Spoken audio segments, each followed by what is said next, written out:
So welcome to the second half of today's class. Continuing on with the nature of gender inequality in Korea. The fifth point is discrimination against women in promotion. So, you know, they face what is called glass ceiling. You're all familiar with this, right? The arbitrary and often invisible barriers that limit women's advancement. So only a very small proportion of women workers reach managerial, supervisory, executive, or administrative positions. And that sort of managerial or executive position in Korean is what is called 상무. Okay? So, in the way Korean corporate system work is this.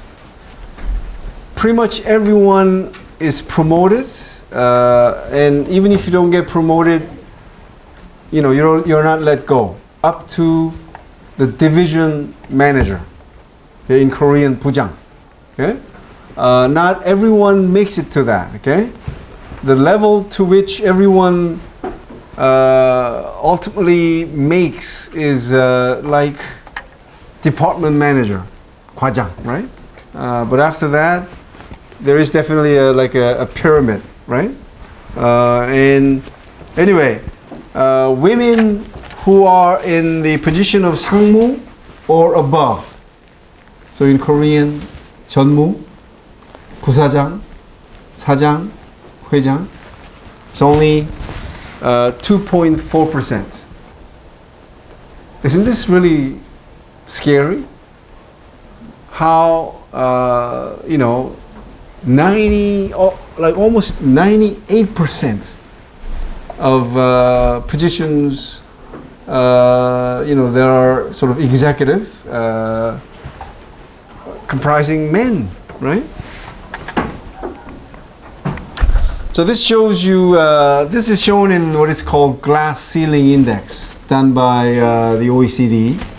Yes? So 4% of the women in the managerial positions. So is that 2.4% kind of the ground on the entire women or women who have jobs? Oh, no. 2.4 would be out of 100% of all individuals in the positions of 상무 or above. It's not 2.4% of women among women, but it's 2.4% of all people who occupy these top positions. Okay? 2.4. And so in the thing called the glass ceiling index, where is Korea? You don't have to look far. Just look at the bottom. Lower your eyes and you see. Okay? And OECD average is there. And if this is sort of not comfortable, I also have it this way. Where is Korea? Don't look to the right. Look to the left. Okay?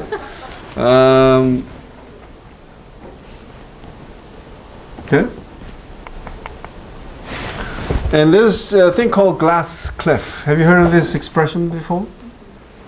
So, because of maybe some societal pressure, whatever the case may be, let's say women do get promoted. And what do they face?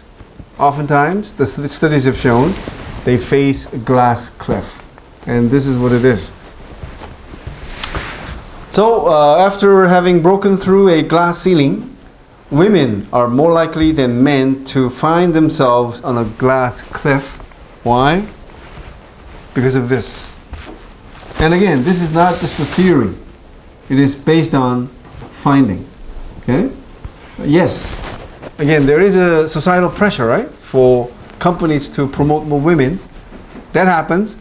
But when they do, more than men, they are assigned to positions to which they are less prepared to be successful, or to positions or units which are in trouble, okay? Or having troubles, or do not really have, much resources. Okay?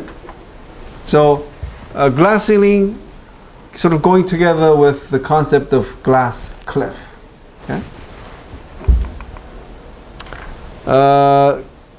Sixth sort of point about discrimination against women is yes. Just a question about the glass cliff. cliff. Is it like specifically Korean or is that in general? Oh, this is in general. Good question.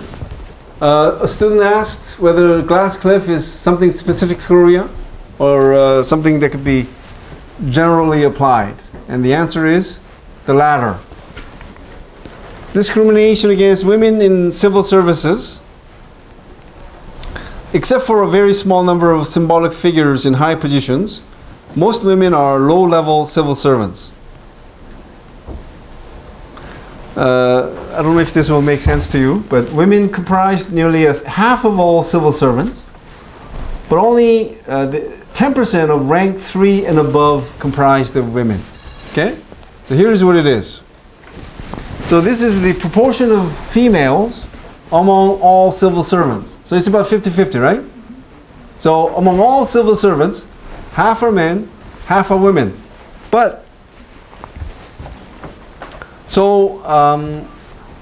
we have a civil service sort of a organizational chart or system where you start from grade 9, or if you pass a fast track, you could start as grade 7 or from grade 5. But let's say you start from grade 9. And you can see how at the bottom third, the proportion of females is comparatively good, right? It's well proportioned. But as you move up, and from grade 4, it's not any exam you write. It's appointment. And that's where discrimination kicks in. Okay? So from here to there to there, it's sort of automatic. If you're a civil servant starting from grade 9, after 5-10 years, grade 8. After 5-10 years, grade 7. It's sort of semi-automatic. But from grade 4 on, it's from subjective evaluation by superiors. Okay? And this is where women do get discriminated. Okay? And this one was already mentioned. Seventh point is wide income gap between male and female workers. And so this is a picture I want to show you. Is there an OECD average? I actually, the previous slide here may have it. So so this is the average. Okay, among OECD countries, women receive about 84% of the income men receive. But for men, for Korea, it's only 63.4%. So here's a nice figure or graph. And this one, unlike others, you look at the top. Okay? Because it is the most widened difference, right?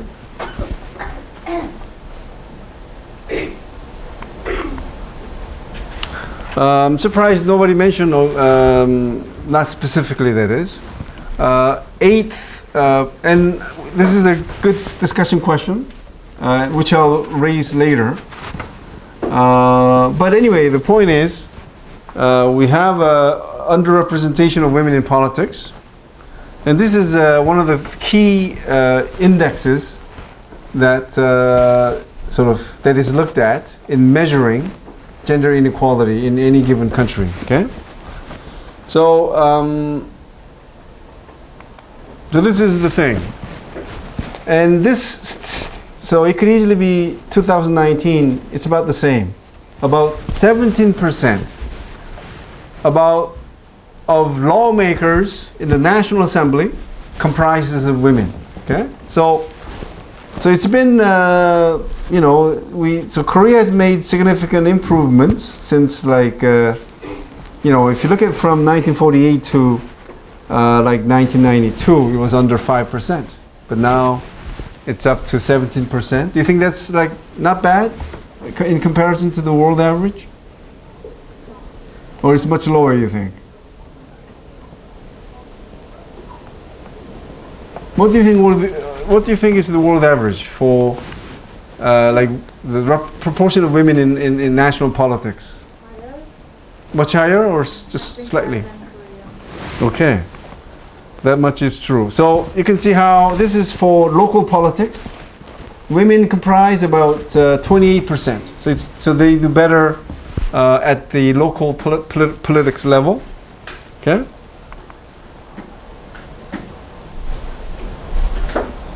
And women in ministerial positions, so Korea not doing so well, okay? And what about, so here's the world average. So Korea stands at 17%, world average as of 2015 is 22%, okay? So I think this is one area that women haven't really caught up with men, but the question is this a necessary condition? Having more women in politics, is that a necessary condition to improve women's equality or gender equality? So we'll talk about that under discussion, okay? Is having women as a head of state or having more women in national politics, meaning having more women as representatives of districts, mean that women will fare better. Okay, so we'll get to that later. So this is the some of the top countries with a high proportion of women in national politics. Rwanda, number one, as of 2015. With 63%. Bolivia is second. Andorra third. Cuba fourth. And I think the only sort of country that has a high level of economic development is Finland. Okay? So I don't know if this interests you, but why is it that in these developing countries, what makes women become more sort of involved with national politics? Okay, something to think about. And this is a really interesting figure. The title is a little bit funny, but she's the boss, meaning countries that have had women as heads of state, and the numbers are for how long? Since the founding of the country or republic, right? So as you can see, South Korea 4, Park Geun-hye, right? Of course, if she was not impeached, that would set 5. Yeah? So interesting countries are really these: India, 21 years; Sri Lanka, 13; Bangladesh, 23; and Pakistan, 5. The reason I mention these countries is this. Can we say that, let's say India, where female was a head of state for 21 years, not continuously, can we say that the women in India are faring better because they had women as head of state? Again, I'm not disputing that. I'm just saying something to think about. Okay? So we'll talk about that later, okay? This one is a real killer. Amazing. And so don't think that I'm showing you this to in any way make an argument that Korea is a really sexist country. But this is a fact. An amazing fact. A fact that I've got to know only recently. And I was so shocked. So shocked. Okay? So shocked. How many times did I say that? Okay, thank you. And when I show you this number, you'll be shocked too. I mean, really shocked. Shocked. So here it is. You know, I'm sure even for foreign students, right? You come to Korea, you sort of feel very safe, don't you? Right? Wherever you go at night, doesn't matter, safe. So, and we have a number to prove that. We are one of the very few countries in the world, okay, where the homicide rate is below 1 per 100,000. Okay? So if you want to check this out, type homicide rates world in Google, and you'll have a specific number for every country. And Korea, Japan, Hong Kong, at the very bottom, or at least among the bottom. But the next fact will shock you. Just total shock. And what do I mean by this?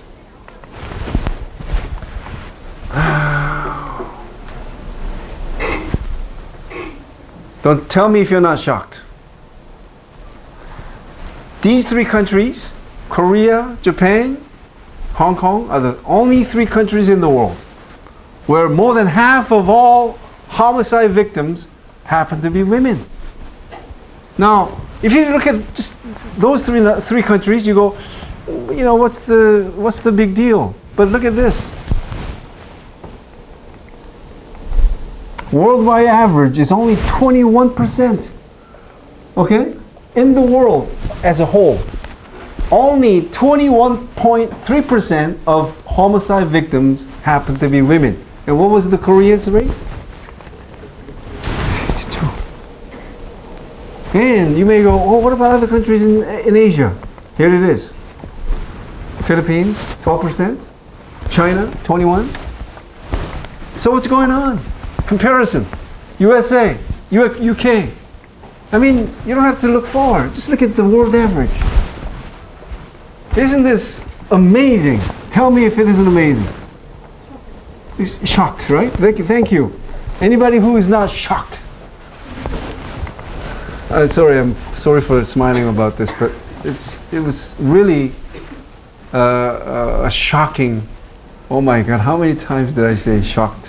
Shocking. Yes. Do we know the cause, like the reason why these women were murdered? Well, we know for sure. You know, I mean, everywhere else too, right? The culprits are typically who?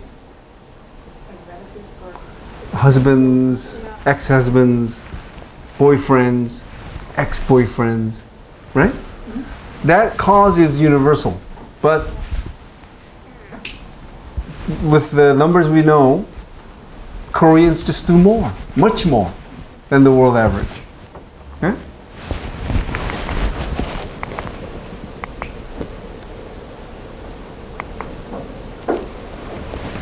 This is more graphic, right? It's just visually more telling.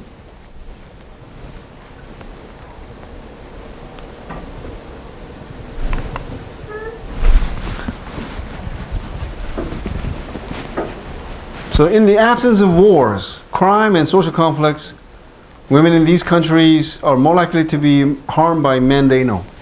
Okay? And here's the cases of sexual violence. One thing, I just wanted to show you this to show that it's increasing.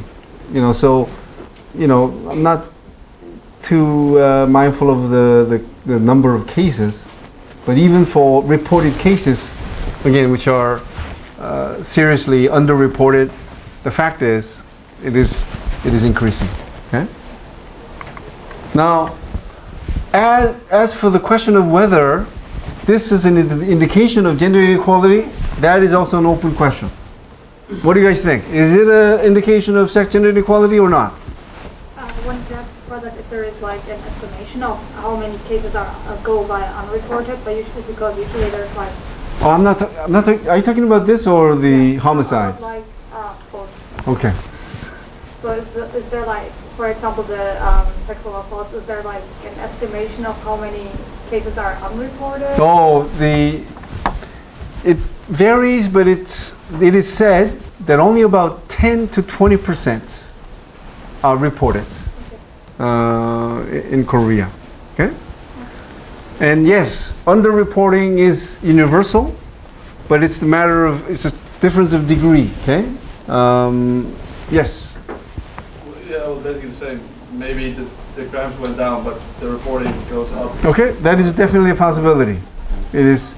The trend shows that it's increasing because more women are reporting rather than the actual cases of sexual violence are increasing. Good point. Good student. Thank you. So, this is the last part. So, given all the data or the trends that I've shared with you, why? So again, you would agree that gender inequality is universal, but it is, worse in Korea. Is that agreeable? If that is so, why? So I'm not talking about these obvious causes. If you pick up a book on gender inequality, these are universally mentioned. Okay, why we have gender inequality? They all mention these. Okay. Now, in addition to these factors, can we name something that is uniquely Korean, or not maybe unique? So uniquely Korean and something more relevant to Korea than other countries. What did you say? Yes. Confucian culture? Okay, thank you.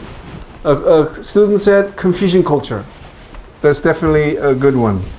So, Confucianism. That is one. What else? Okay, something uniquely Korean. If not uniquely Korean, but more relevant to Korea than other countries. Yes. Okay, so Korean language or Korean sexist language. Thank you. That is definitely true too, because it's somewhat worse than in other languages. Yes. Maybe also the media depiction, as you mentioned before, that in dramas like the title to be rather violent is portrayed a lot in those TV shows, and it's not really expressive of that. So do you think that's more relevant here in Korea than other countries? Maybe, but also I have to consider. I'm also thinking of how widespread it is getting now. So maybe that isn't as Korean now. Okay, another student mentioned sexist media. Yeah. Lookism. Emphasis on looks. I mean, the factors you guys are mentioning are all good, although not mentioned here. Okay, the emphasis on looks, the role of the media, which tends to be definitely more sexist, I guess. Anything else? Last call. Okay, so here we go. I'll show you what I have first, and then explain them one by one. The following factors also play a powerful role in the Korean context. The first one, obvious one, is Confucianism, right? Second one is military culture. Do you know how many countries have conscription in the world? Let's say out of 195 countries, let's say. Only about a couple of dozens, I think. Okay, so this is unique, and the fact that we have this belligerent North Korea, right, makes this military culture more tangible, more urgent. Okay, so again, I'll explain this a little bit further. Men. Have you heard of the expression that men are? I never liked the way we use the weak in as a swear words. You know, study of swear words across cultures show that it's usually the weaker, okay, individuals or physically handicapped, or taboos, sexual taboos, and animals, poor animals. You know how often we, you would utilize like dog, whatever, right? And we have that too. And I really feel sorry for that, And men are, what do we say? Wonderful animal too. Not men, but when we say men are whatever, right? Pig is a wonderful animal, isn't it? Anyway, excuse me. So my way of using swear words is this. If you want to hear the worst swear words from me, is this. Unrecyclable nuclear waste. Now that is a real swear word. Not like, son of a whatever, right? So let's be politically correct when we start swearing next time on, okay? And we have really a set of really terrible swear words, right? Putting down,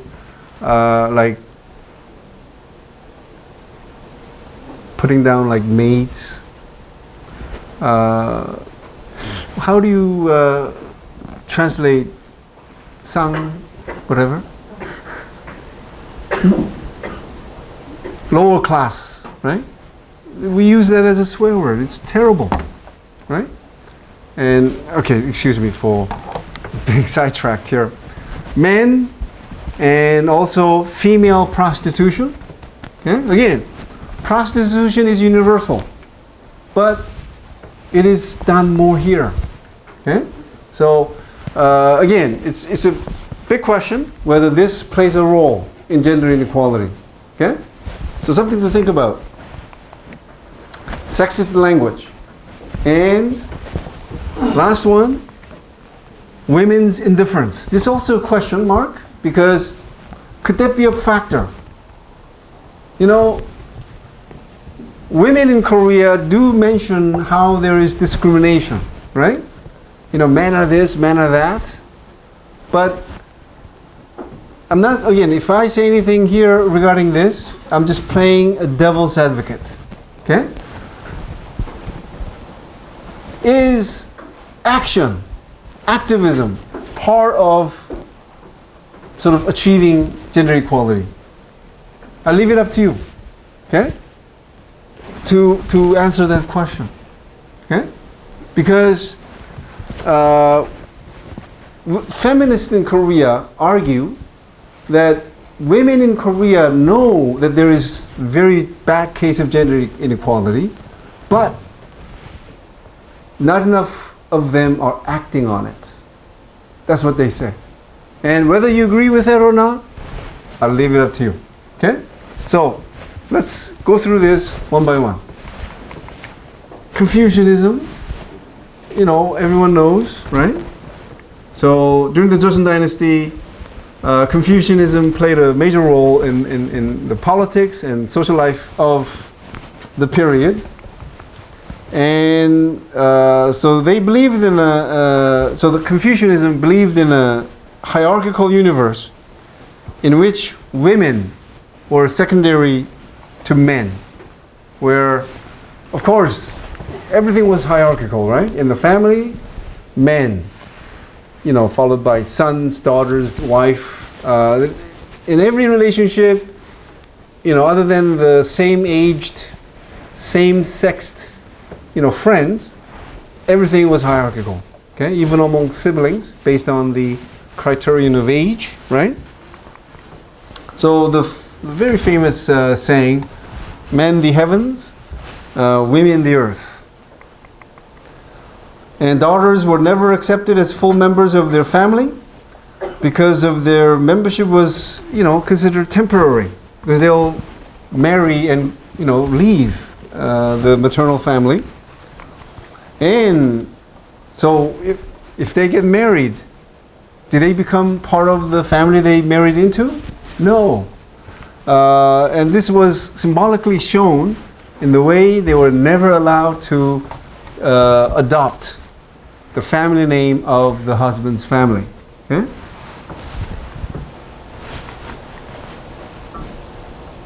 And this is still happening today, right?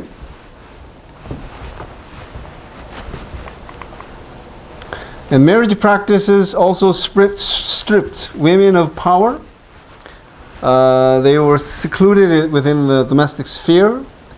They had a duty of giving birth to a son. And I have to remind you, when you read about these women during the Joseon Dynasty, it is often about women of the noble class. Okay? And oftentimes, whatever you read, they don't make that distinction. They make it as if that was universal for every woman. But you know, a Joseon Dynasty was a very, very hierarchical society during which we had slaves, we had commoners, we had maids, and so the only the proportion of women who made up this noble class at the height of Joseon Dynasty, it was only 3%. Okay, toward the end of the Joseon Dynasty, it was up to like 20-25%. Why? The buying and selling of this aristocratic title became rampant. Okay, so many of you, if you have a noble last name, that's because, again, I'm not saying who bought what. Maybe my grandparents bought it. I don't know, but I do have a Yangban last name, the aristocratic last name, but that is so common for Koreans. But imagine, during the middle of the Joseon Dynasty, only about 3% of the population had that aristocratic heritage. Okay, but now, by toward the end of the Joseon Dynasty, it included up to like 30% of the total population. Okay, so anyway, I just wanted to point that out. Okay.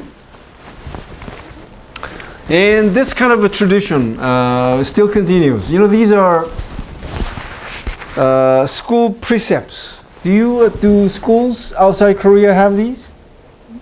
Like in the classroom, you have a frame with these words. This is a translation of these. Found at girls' schools. Still.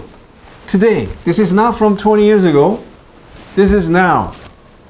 Okay, and sorry that I didn't have time to translate this into English.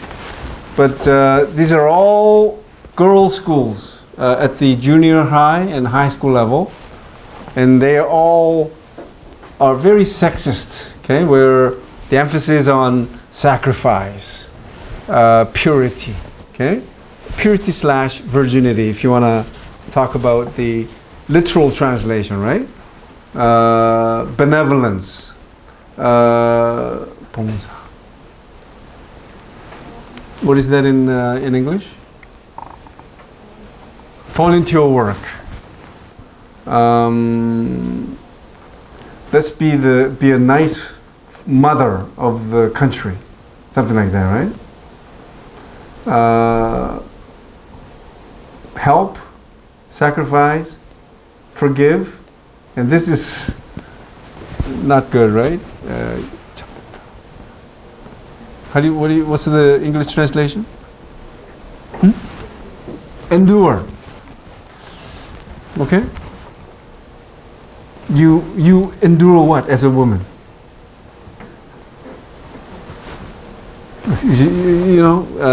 Because there could be it's okay. So there was during the Joseon Dynasty, there was a sort of a saying, right? You live as a deaf for 3 years, as a mute for 3 years, and a blind for 3 years, because life was so terrible. Okay, because the rights as a woman, as a wife, as a mother was just simply non-existent, especially if you didn't give birth to a son. Okay? And unequal relationship between the couple were legislated into laws, and this is what I mean. Only men had the right to divorce their wife, women did not. Okay? And if you committed any one of these, your husband could, divorce you. And men at the time, we're talking about aristocrats, 양반, right? They openly had concubines. Okay? And women could not be jealous of that. Okay?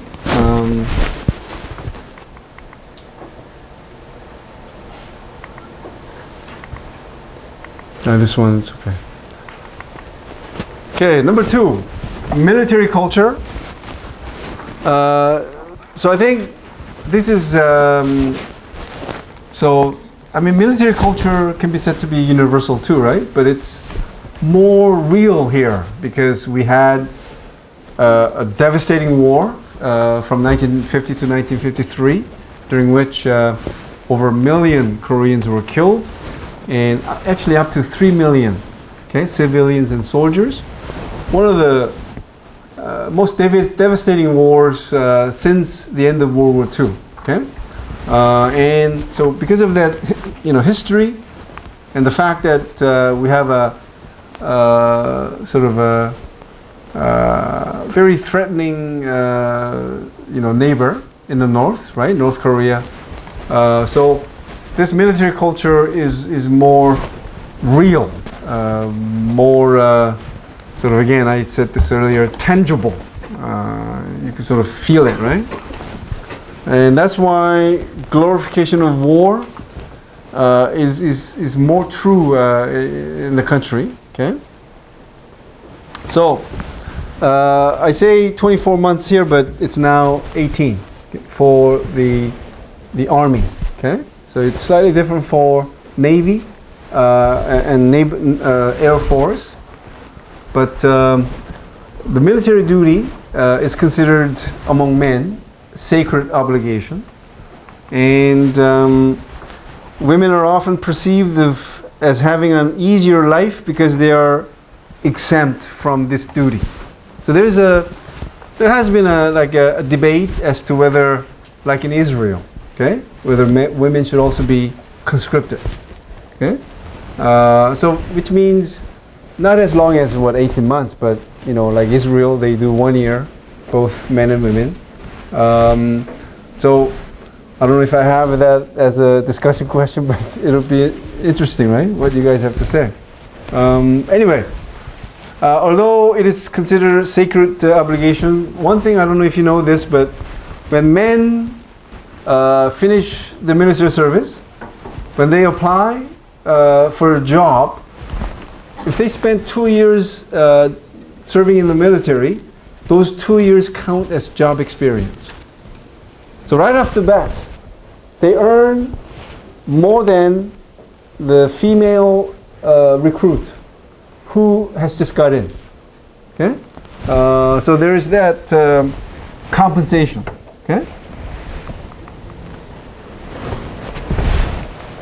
So with this sort of men feeling this sense of superiority because they did this sacred obligation, there's a sense of camaraderie among men. So you don't really hear this, but let's say you finish university and you start working, and if you hang out with these men after work, I'm talking about females, oftentimes they talk about their military service experience, right? And when they do that, how would women feel? They're just totally left out, right? Because they don't know what it is like. And I think sometimes men do it on purpose. Because, hey, we did this, but you didn't, kind of, right? Anyway, by defining national pride through masculine pride in the practice of military service, nation-state builders have simultaneously culturalized, masculinized, and militarized an emerging political process.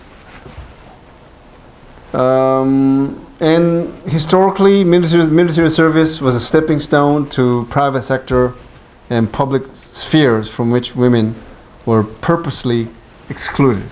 Okay? And also re-socialization of men. You know, I've also seen students in the Division of International Studies, before going to the army, they were like very playful and somewhat undisciplined, right? But they come out after 2 years, wow, at least for the first few months, just different person. And why does that happen? Because for 2 years, what do they learn? They learn to obey the command of their superiors. Okay? It's a complete obedience. Okay? Because in the army, what happens? Can you say no? No way in hell. It's really top-bottom command system, and Korean companies are much like, or run like the military, they say. Okay? Like saying no or objecting to superiors' ideas or command is not really appreciated like in the military. So men are better adjusted to this culture. Okay? So if you want to talk about the discrimination that happens against women, the personnel managers do openly say, they also, in addition to how women have to get married and give birth, but at the same time, they will openly say that men are easier to work with because of their military service. Okay? Yes.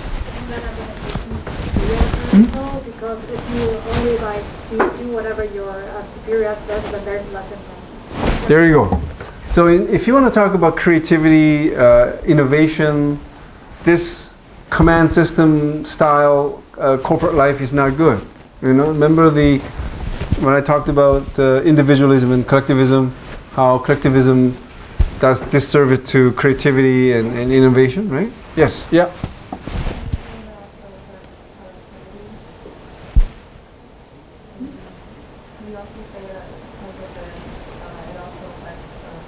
So in a negative way?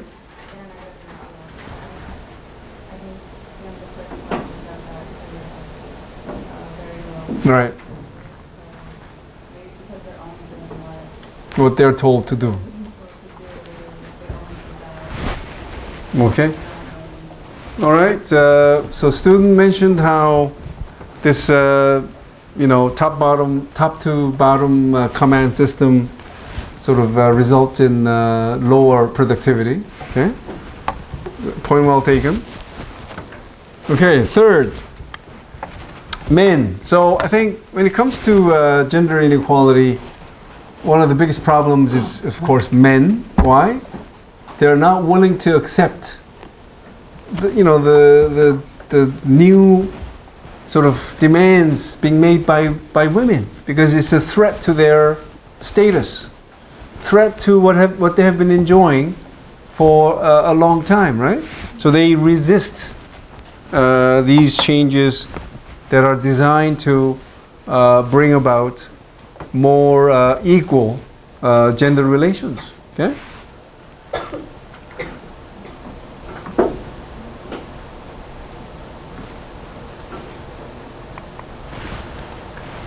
Okay. Well, I don't know what else I can say about men. Okay? This Korean man, right? Yeah. I think this is somewhat true in many countries too, but more true in Korea. Okay? Fourth, female prostitution. This is a very sensitive topic, and I won't tell you the kind of data that I know, because it is just too shocking. So you can look it up. Okay, you can look up the nature of prostitution in Korea. But just let me ask you a question. When it comes to pornography, you know how feminists are really against pornography, right? Why is that? Why are feminists generally against pornography? Yes? Okay, so they encourage violence against women. That would be one. What else? Maybe treatment of the women working for those groups. I don't know if there's more violence. Well, in addition to violence, I think more important is this. They portray women as sex objects. Okay? And that is, so for men who are not educated about women and women's needs, they could have truly terrible misconceptions about women. Okay? And if they internalize those false beliefs, it can lead to many problematic consequences, right? Now, apply the same criticisms against pornography to prostitution. When men frequent prostitutes, and I'm not just talking about young men, let's say, presidents of these companies or executives of these companies with money, in their 50s, 40s, having sex with beautiful 20-something prostitutes. What kinds of ideas would they develop about women? So their violence is not applicable, but seeing women as objects will definitely happen. Okay? And it's not just a matter of one time in lifetime. We're talking about regular, frequent, money for sex, kind of. Again, that regular activity could, again, I leave this to you to decide for yourself whether this is a problem that is aggravating gender inequality. It's for you to decide. I'm not going to say this is a bad situation for Korea in terms of gender inequality, but think about this. Okay, is this really an issue when it comes to gender inequality? Okay, and not just to Korea, but all over the world. Okay, because one of the worst things I think humans experience everywhere is human trafficking. I'm not saying it's happening in Korea, but every year, like millions of women are being trafficked. And why? Usually for two: prostitution, and second, maid. Okay, but more for the former. And I think if I were the General Secretary of the UN, there are two issues I want to take issue with: stop human trafficking, and every man or woman who caught for human trafficking, confiscate every penny they have earned. That's one. Second, stop eating precious animals, including animals facing extinction. Okay? Anyway.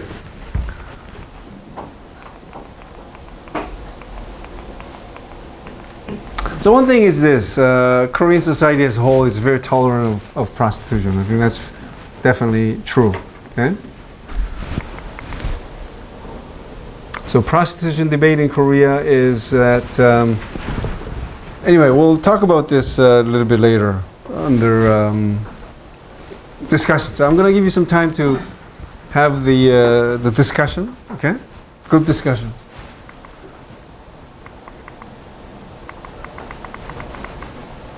Sexist language. We already talked about this before, right? So I'm going to skip this too. Just know that, right? So the wife, remember, the 처녀, and also 미망인. And I told you about this one, right? This really amazing example of sexist language where womb, which in English is neutral, right? But in Korean, it's like a son's house, okay? Literally speaking. Okay, this is the very controversial one. Because Western style feminism has now taken root in Asia, especially Korea. And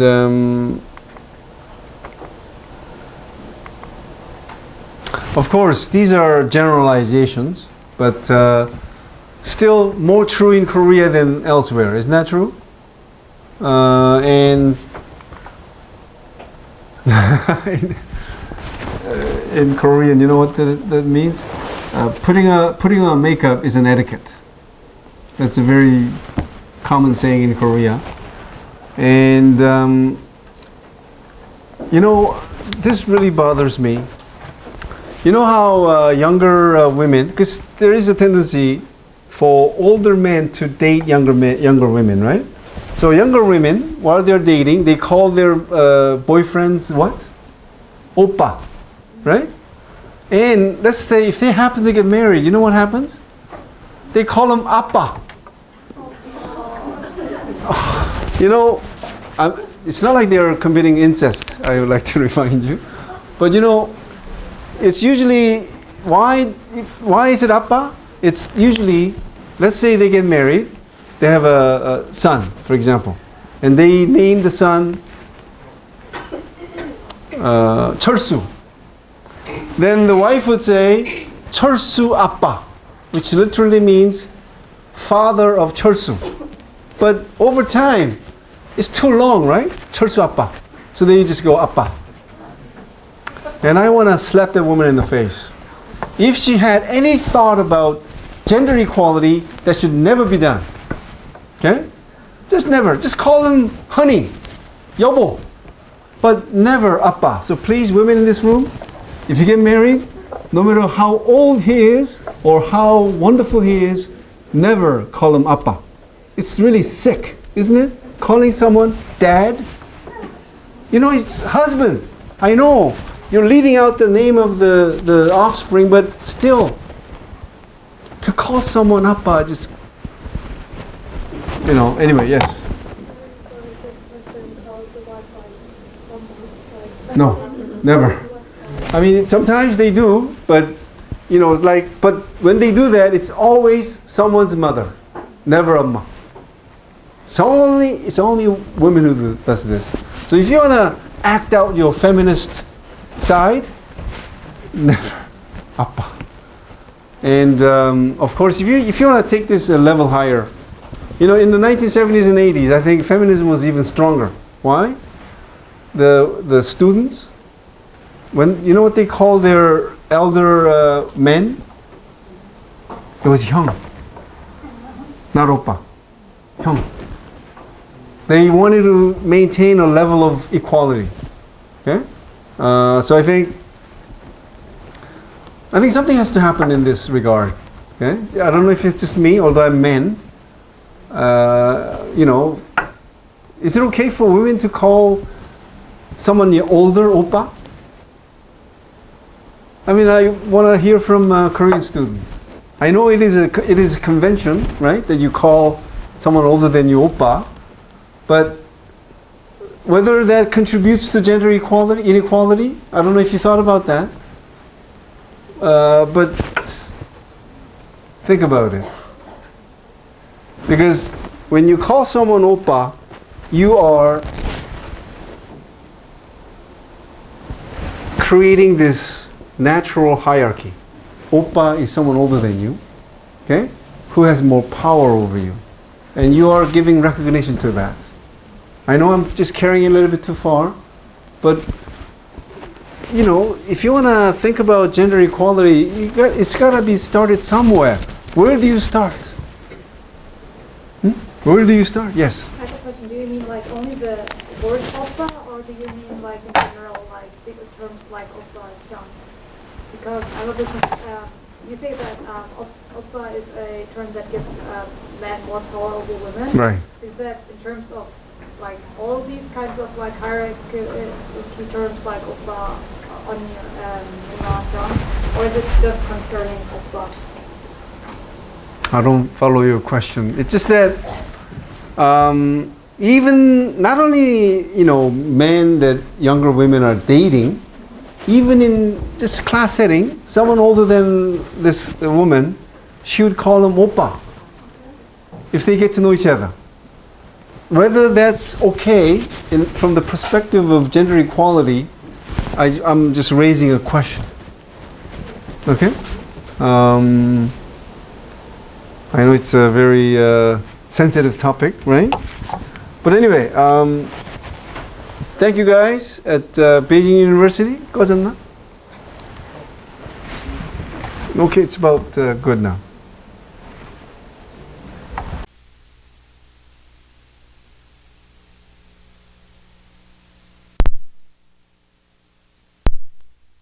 So, remember how we started from introduction, and then, so this is where we are at, okay? Aging, week 11, November 13th, right? So this is our fifth last class, right?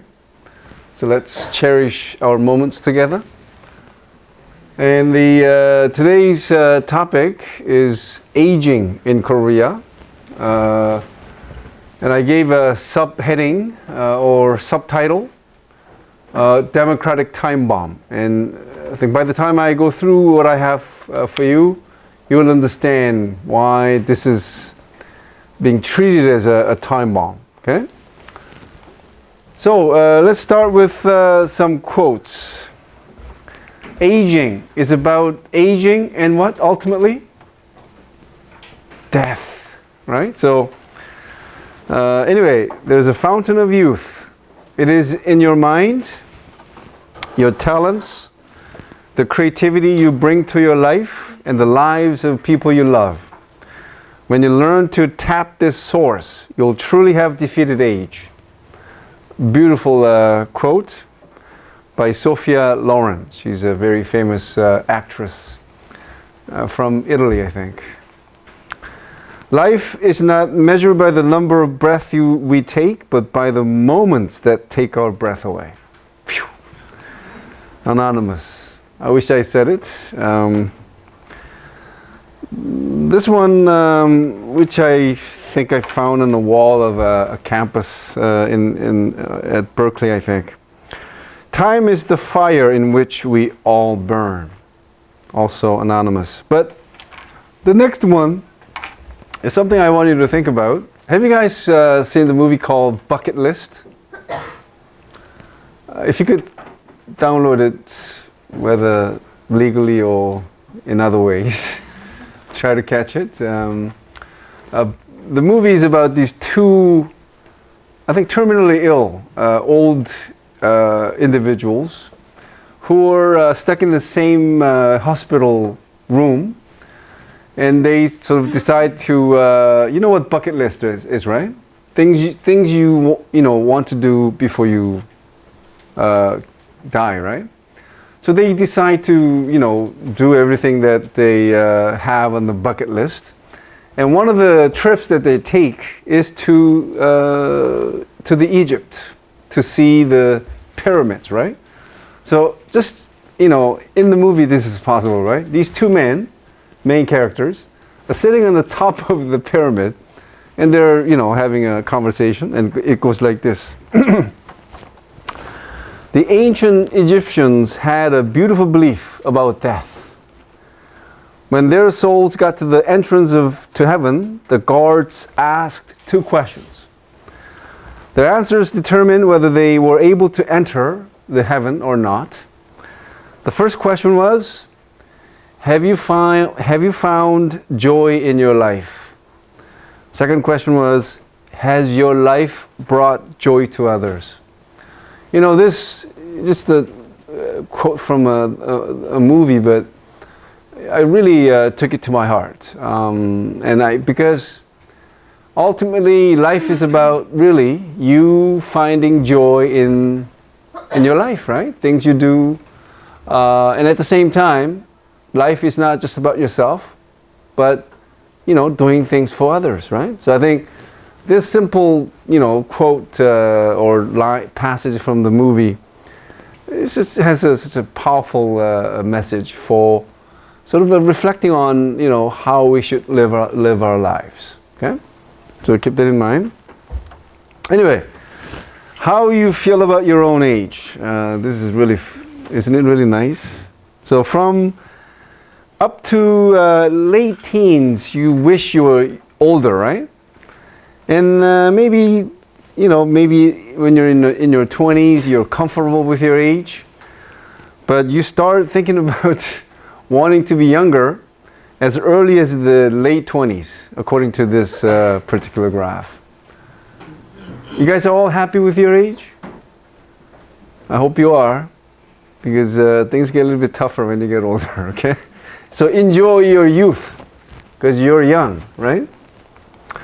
So this is the lecture outline. So I'll talk about how the whole concept of the elderly began, okay?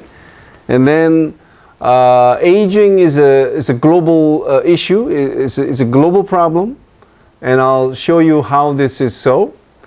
And then talk about how Korea is right now the most rapidly aging society in the whole world. The most rapidly aging. And this is not a joke. This is a serious matter, okay? For example, our population will reach its peak in 2028, just 9 years from now. But from that point on, we'll actually experience population decline, okay? And then, of course, after we survey that, we'll talk about the problems the rapid aging of the population brings to society. Okay, these are the problems that we have to deal with, not only economically, also to care for all these old people. Okay. So questions to think about. So, you know, if any of the questions I throw at you fancies your curiosity, please think about and look it up maybe if you like in your free time. As people live longer, healthier lives, and taking into account the aging population also poses a serious problem. Should the retirement age be extended? Do you think the government should take more responsibility for the welfare of the elderly? Why or why not? Third, retirement is compulsory for some, but not for others. For example, doctors, lawyers, dentists, taxi drivers, and so on, right? There you go. Anyway, the elderly. This is where I tell you about how it all began. So from what age is someone considered old? Or universally speaking, right now?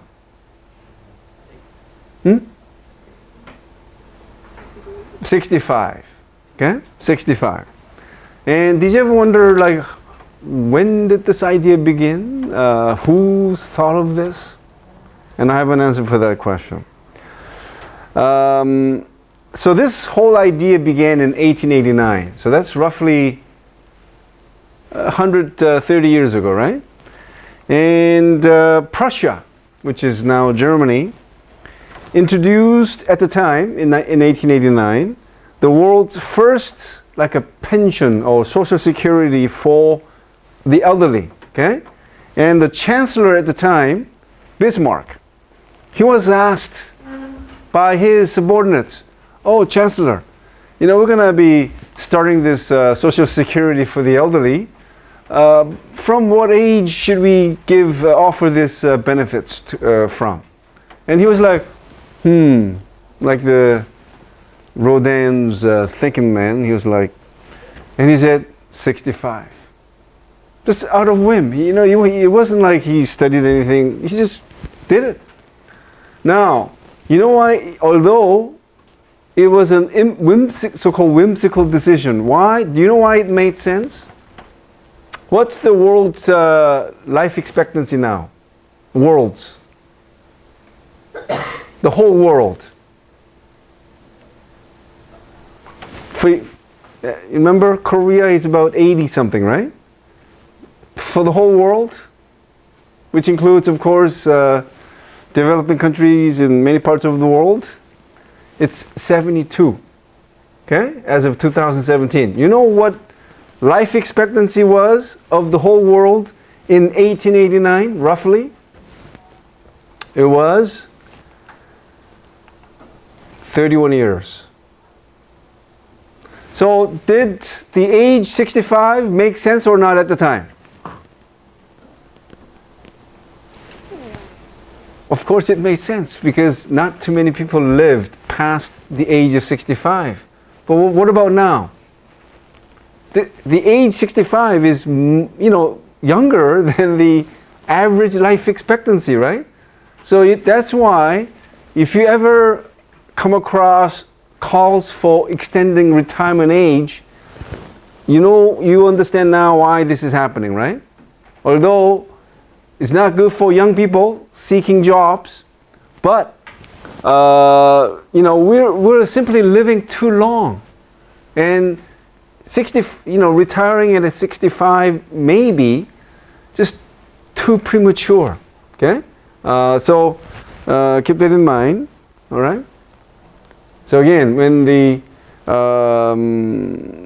age 65 was chosen as the age from which so-called old age pension was made available, the life expectancy at birth around that time was like 31, 30, 32, okay? In fact, for about 99.9% of human history, the average life expectancy was about 20 years. Okay? 99.99999% of human history, 20 years. So I think if you apply that life expectancy to you guys, of course, many of us will be still living. Okay. So there you go. It's a really, of course you could extend the timeline back all the way to like 10,000 years ago, 20,000 years ago, and so on, okay? It's rather easy to ascertain this, right? Because if you dig up all these bones from, prehistory, you know how they do the aging sort of measurement, right? By testing the bones, right? So even in the West, it's only been about 100 years since when average life expectancy at birth reached over 50 years. Only 100 years. Okay? So in the last 100 years, life expectancy at birth in the West jumped from about 48 to around 80 years, like now, right? So this is how life expectancy has changed from 1770 to about now, right? And the different colors correspond to different continents. Okay, so the Europe has the highest average at slightly over 80, yellow line, and sorry to say, the blue line belongs to Africa. Okay, so you notice the difference, right? In how life expectancy. Can you?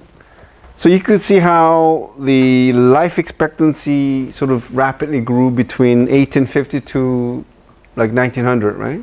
And this is when the impact of Industrial Revolution is really being felt. The sort of culmination of like scientific revolution, the Enlightenment, right, of the 17th and 18th century. Okay, so I wonder, anybody has looked up the term the Enlightenment and Industrial Revolution? I'm reminding you again, because if you want to understand why Europe is what it is today, okay, and why it is as a continent more advanced than Asia, Africa, and wherever the continent that may be.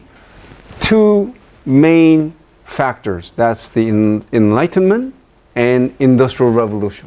Okay, so if you understand these two sort of major trends of the West, I think you will have a deeper understanding of the disparity that exists between Europe and the rest of the world.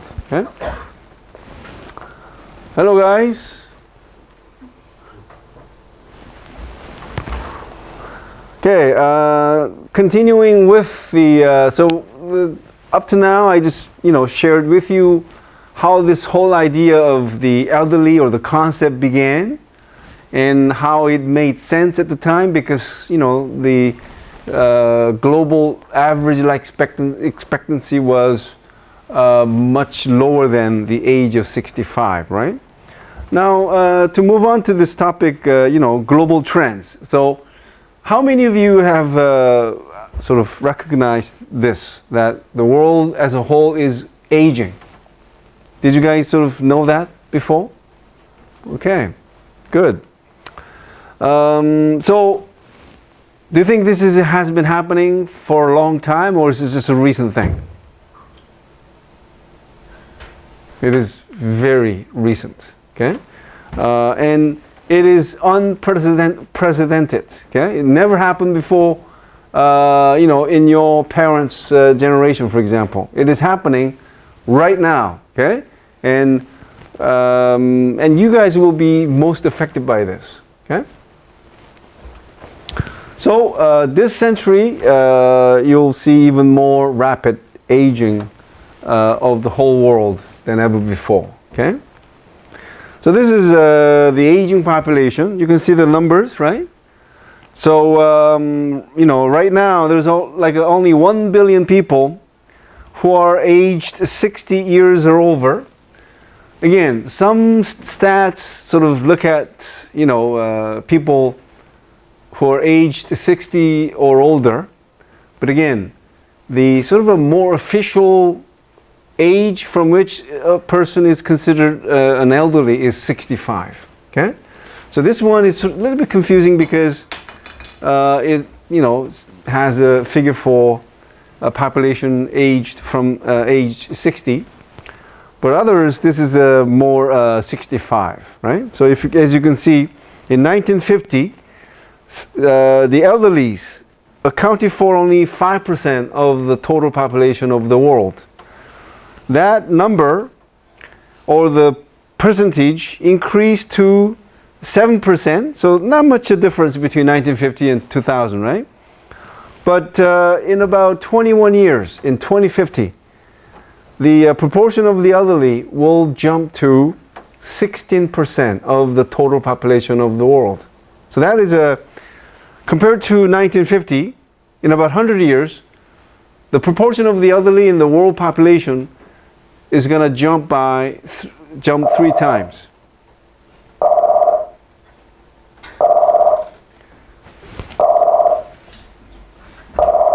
So, excuse me.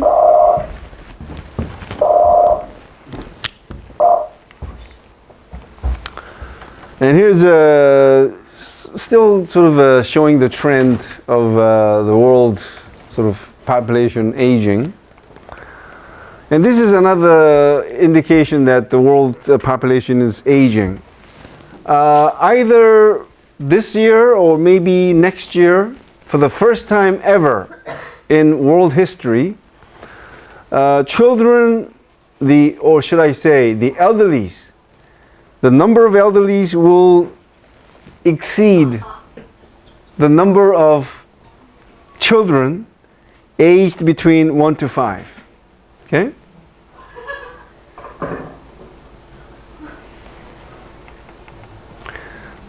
You don't have to pay any attention to what's going on there. Now, my first major question to you this afternoon. Where do the majority of the elderly live? Do they live in, are they found in developing countries or are they found in developed countries? Hello? Can you hear me? If you could hear me, wave your hand.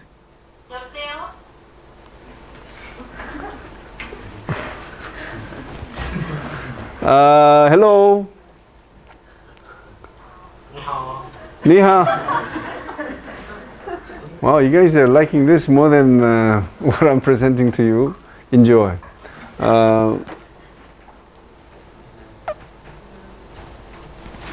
Okay, back to my question. Anyone with an answer? There's just a A or B question, right?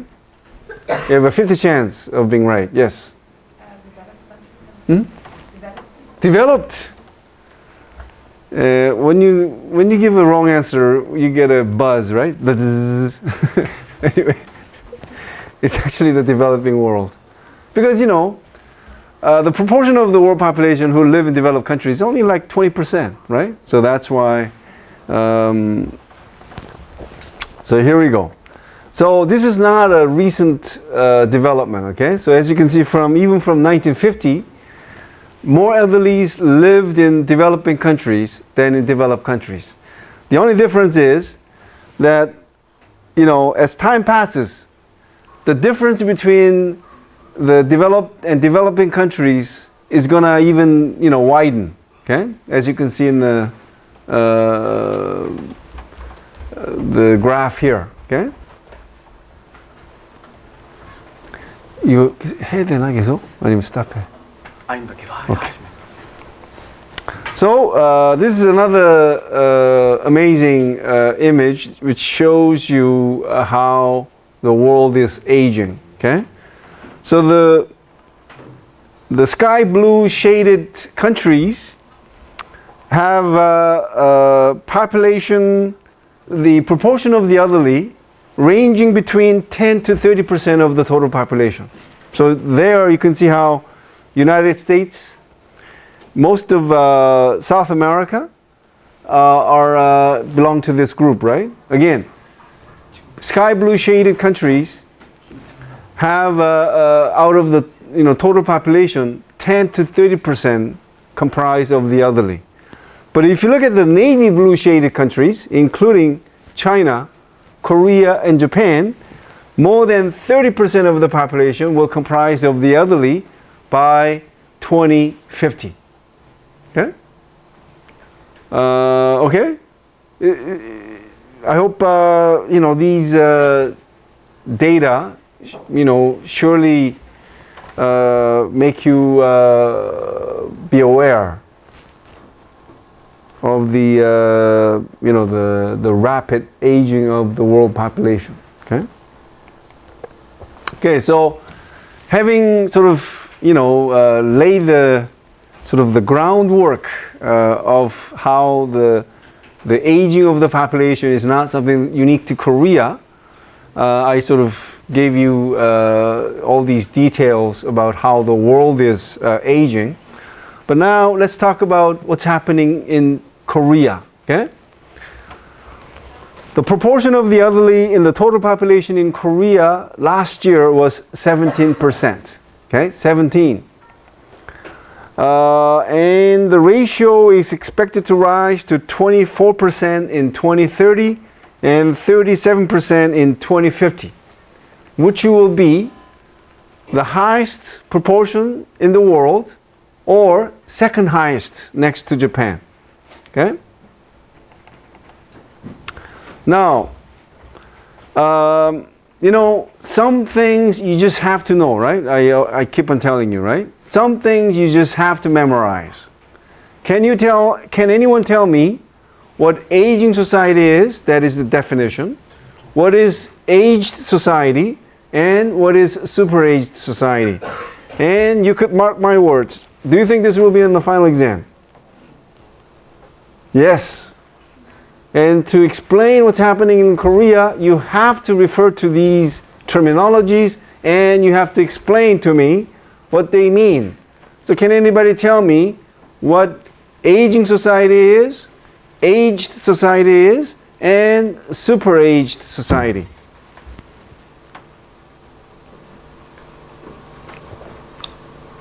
So if you want to sound smart when you meet your date, you can just say, hey, do you know what aging society is? Aged society, super-aged? And you'll look really smart, right? Because not too many people know this, right?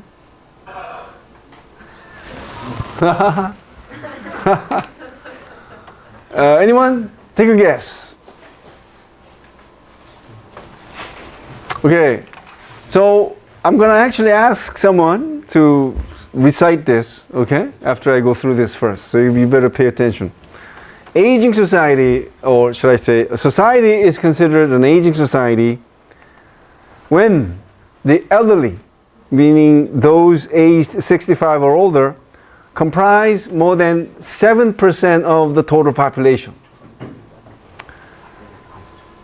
An aged society is when the elderly consist of more than 14% of the total population.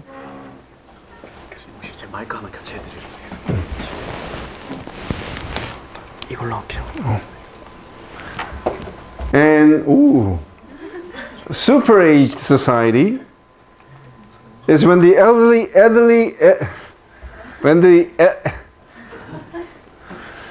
whenever I grab hold of a really good mic, I feel like singing. You know what my nickname at nighttime is? Elvis Kim. Maybe if I feel really good, I'll sing for you guys. Super-aged society is when the elderly account for more than 20% of the total population. Okay, can someone tell me what aging society is, aged society is, and super-aged society is? Well, what about you? Yes. So. Without looking. Okay. Aging society. Aging society is when the elderly consist of more than 7%. Yes. Of society. Very good. Aged society is when it's more than 14% of the total society, and super-aged society is when the elderly comprise of more than 20%. Wow, excellent. You guys want to give them a big round of applause? All right, thank you. So I hope you could memorize this. Make sure before you fall asleep tonight, think of aging society, and of course, yes. Is there a reason for that particular? Well, that's a good question. Somebody came up with it, and it stuck. Okay, and it's universally used, which is a good thing. I mean, if this was used only in Korea, right? You go back home and you say, and nobody will understand. But this is, again, universally used. Korea became an aging society in 2000. It became an aged society in 2017. And it will become a super-aged society in what year? 2026. See, the reason why these terminologies matter is because this is how we learn how society is rapidly aging. Okay? Currently, which country do you think holds the world record as having experienced the fastest population aging?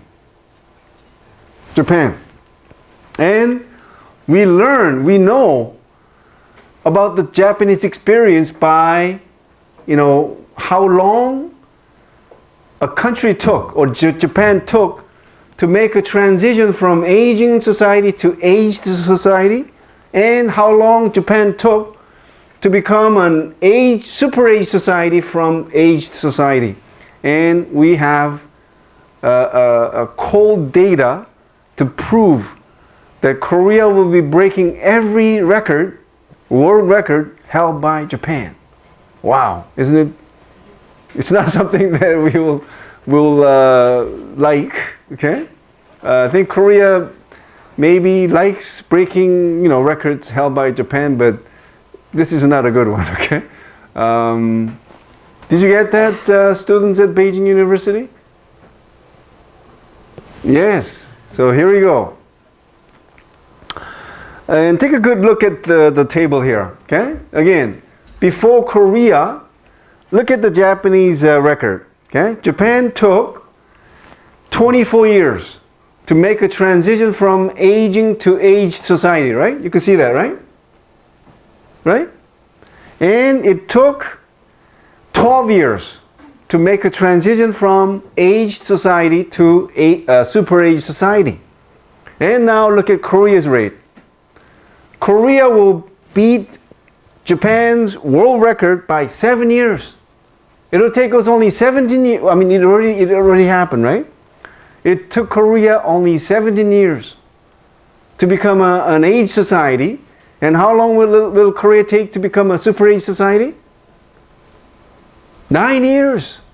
But Japan took 12 years. So that is why Korea is the most rapidly aging society in the world. Okay? And look at other countries. Look at France. It took 115 years to make a transition from aging to aged society. We took only about 1/10 of the time. Okay?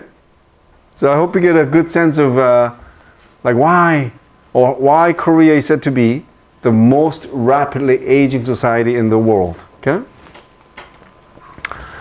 And this is a graph showing the proportion of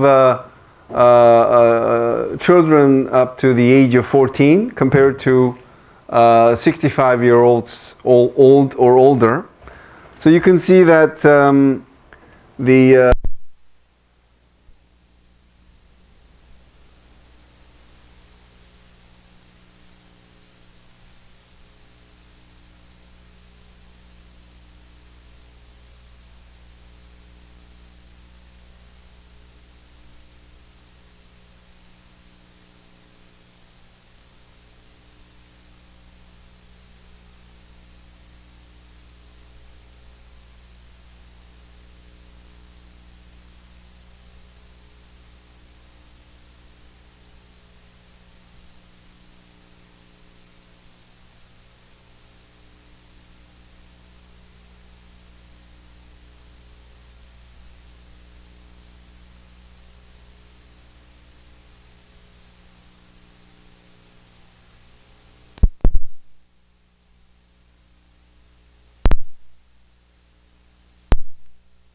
this mixed up? I did. The green shaded boxes are the elderlies. Okay? The navy blue, 0 to 14-year-olds. Okay? So by 2067, the elderlies will comprise 46.5% of the total population in 2067. But the children between the age of 0 to 14, only 8.1%.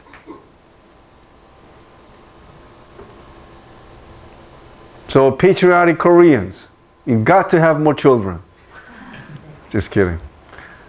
And this is the population distribution according to age. Are you familiar with the population pyramid? So that's sort of the way it used to be for almost every country. 1970s, 1980s, and 1990s, and so on, right? But look at Korea's population sort of structure, and it looks like a rugby ball, right? Or American football. And then by 2050, it'll be like a inverse pyramid or inverse pylon. Okay, you know what pylon is, right? And comparing Korea to the world, okay? So this is the one on the right side, Korea. The one on the left side, the world. So even there you can see stark contrast, okay? And proportion of the elderly, Korea and the world. So the purple shaded line represents Korea, and the yellow line is the world, okay? So again, the message here is this. Yes, the world as a whole is aging, but Korea is aging very, very rapidly. At the rate of about 3 times faster than the whole world. 3 times. Okay?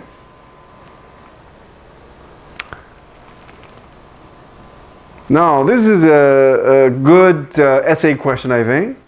What are the reasons for the rapid aging of the population in Korea? This is I'm giving it away. I think it's a good thing that you came to class today. Okay? Have I lied? Did I ever lie about a potential exam question? No, right? Because I'm an honest guy. My middle name throughout my life was Honest Kim. Okay. So anyway, what are the factors for the rapid rising of the population in Korea? Yes? Less childbirth, so whereas like the elderly have more medical care, for example, so they stay alive longer. I mean, that's good enough, the first part. So low fertility rate, right? Okay, low fertility rate, number one reason, okay, why rapid aging of the population is happening in Korea. What's the other reason? Yes? Good healthcare? Good healthcare leads to this. Longer life? Yes, longer life expectancy. Okay? So let's start with a simple one, and that is increasing average life expectancy. Okay? Korea's life expectancy in 1950 was only 52 years. Okay? That jumped to 61.93 in 1970. And as of 2017, it's 82.7. Okay? So there you go. So the middle red line represents average for both males and females. The navy blue line at the top represents females, and the green line at the bottom represents males. Okay? So the average is 682.7, and that is one of the highest in the world. Okay? So Japan has the world's highest life expectancy at birth at 83.7 years, followed by Switzerland, Singapore, and so on. Okay? But Korea, not far off from the Japanese rate, right? All right, so again, keep that in mind. If you want to talk about the factors that account for the rapid aging of the population, only two factors. Longer life expectancy, meaning people are living longer. Second is, more important reason, low fertility rate. Okay? So the fertility rate is the number of children born to women aged between 15 and 49. That's universal standard. Okay? And Korea's fertility rate was, last year, not even one. How do you get less than one child? Can any mathematical wizard explain to me how you get below 1? How do you get 2.1 children or 1.9, 1.3? I'm just kidding you, which is not drawing any positive response. So which tells me that I should stop trying to tell a stupid joke. Yeah? So 0.98 is the lowest in the world. And what worries Korean policymakers is that, can you imagine this going even lower than like the country as a whole? Yes, they expect that this rate to actually fall to about 0.95 this year. Okay? I mean, Koreans are not just having children. And if you're a Korean living in Korea, can you blame like mothers for not having children? Right? So anyway, we'll talk about why Korean women are having so few children. Okay? So you tell me what your thoughts are. So according to the 2017 World Population Report, there is no country with a fertility rate below 1 in the world. So if you want to talk about something Korean and that is like number 1, this is it. Okay? Again, no other country in the world has a fertility rate lower than 1. Okay? And what's a healthy fertility rate? If you want to maintain a stable, sort of a gradual population growth, it's 2.1.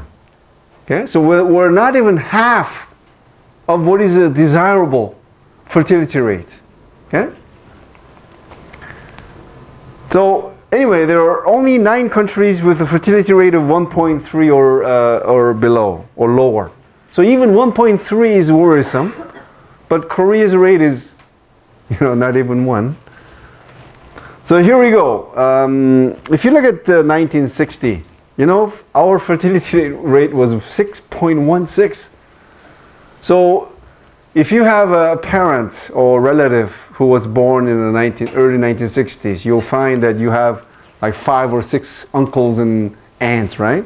That's because that was an average fertility rate at the time, okay? But it's been falling propitiously from like the 2000s, okay?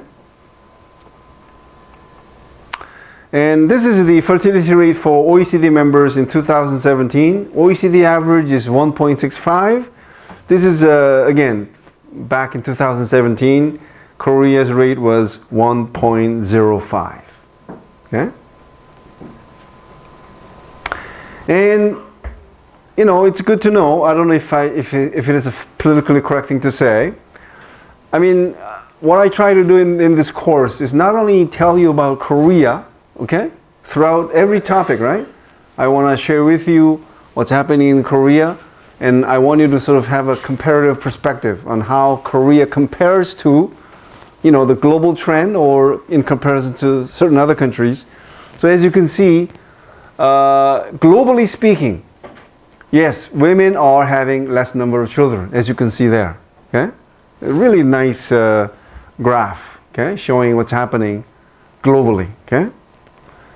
So as you can see, back in 1950, average fertility rate at a sort of a global scale was about 4.6, 4.7, but now it's down to less than 2.5. So it was sort of almost halved, right?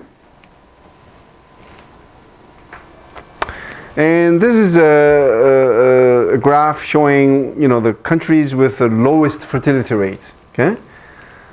Cyprus, Taiwan, okay? Again, this is from 2017, so it's sort of outdated, right? Not outdated, but... And countries where there are, which have the highest average fertility rate, Niger, 7.1, Chad, 6.7. So these countries are mostly in Africa. And of course, you could also say these are developing countries, or to be put bluntly, poor countries. Okay. And this is a really interesting picture showing you what's happening. Like if you just think about fertility rate, right? It doesn't really give you a clear picture as to what is really happening. And this is really striking. Why? Look at 1970. There were 1 million births, okay? But what about last year? Not even a third of the 1970 figure, okay? Again, 1970, there were 1 million births in Korea. I mean, not exactly 1 million, but around 1 million, right? But last year, it fell to not even a third of that, going down all the way to 326,000. Okay?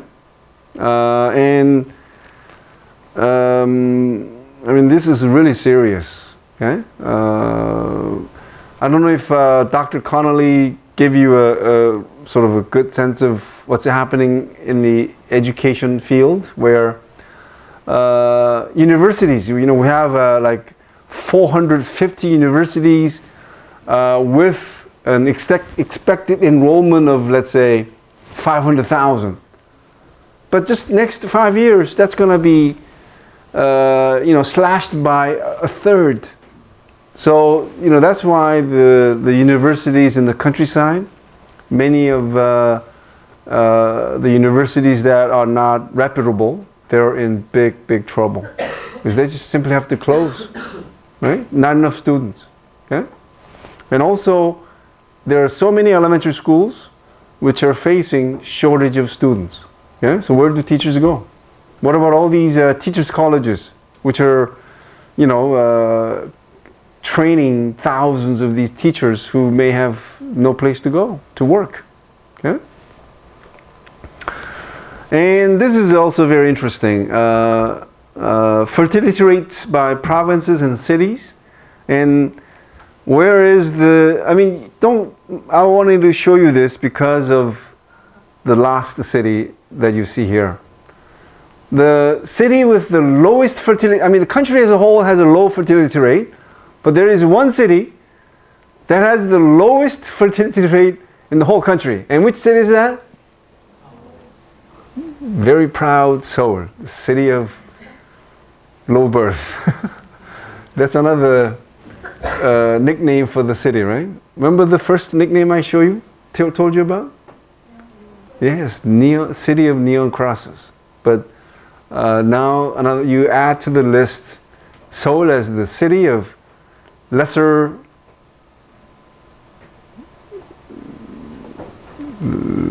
loud crying. I don't know, but you get the drift, right? Now so we'll do this and then we'll take a break. Okay, so what are the reasons for the low birth rate in Korea? So again, low fertility rate is happening because the women in the age of in the age ranging from 15 to 49 are having a very low number of children. Okay, in Korea that is. Why? And something that you may think is obvious is also a good answer, I'm sure. Yes? The high cost of raising a child. Okay, so it could go both ways. High cost of raising a child and high cost of living. And when we say high cost of living, what's the number one reason for high cost of living in Korea or in the world? Yes? Housing. Okay, so I'm gonna talk about this when we talk about urbanization, right? Again, there's this. I'm not quite sure what this term is called, but this is also universally used, where they look at the average cost of buying a house and they calculate average annual income, and they calculate how long it takes to save every penny you earn in terms of national average, and how long it takes to buy an average priced housing. Okay, in most economically advanced nations, it ranges between 4 to 6 years. Again, for example, let's use an example of the United States. Let's say the average annual income in the USA is $50,000. Then the average house in the US costs $300,000. Then how long does it take for you to not use any of the money you earn to buy a house? 6 years, right? Korea, it takes 12 years. 12, okay? So that's just a good example of expensive living cost, okay? Now that should be sort of considered separately from expensive sort of cost raising children, because it's a totally different thing. Why? Especially in Korea, does it cost more to buy children's clothing or children's shoes, or does it cost more to buy the children's milk? Why do we say that it costs more to raise children in Korea? Education, private education. Okay, that's number one. Okay, number one by far. And why do you think that we spend more money on education than most people in the whole world? You know which country spends the most money on education in the whole world?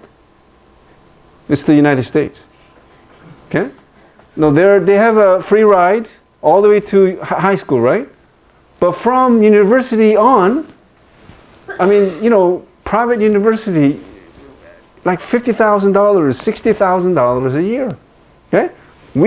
Our university tuition is very moderate in comparison to the USA, right? Because it's less than $10,000, even for prestigious universities like Yonsei, Korea University, right? But the cost of education for pre-university kids is just, back-breaking, okay? So that's why high cost goes two ways. One, high living cost. Second, high cost of raising children / education. Okay? What else?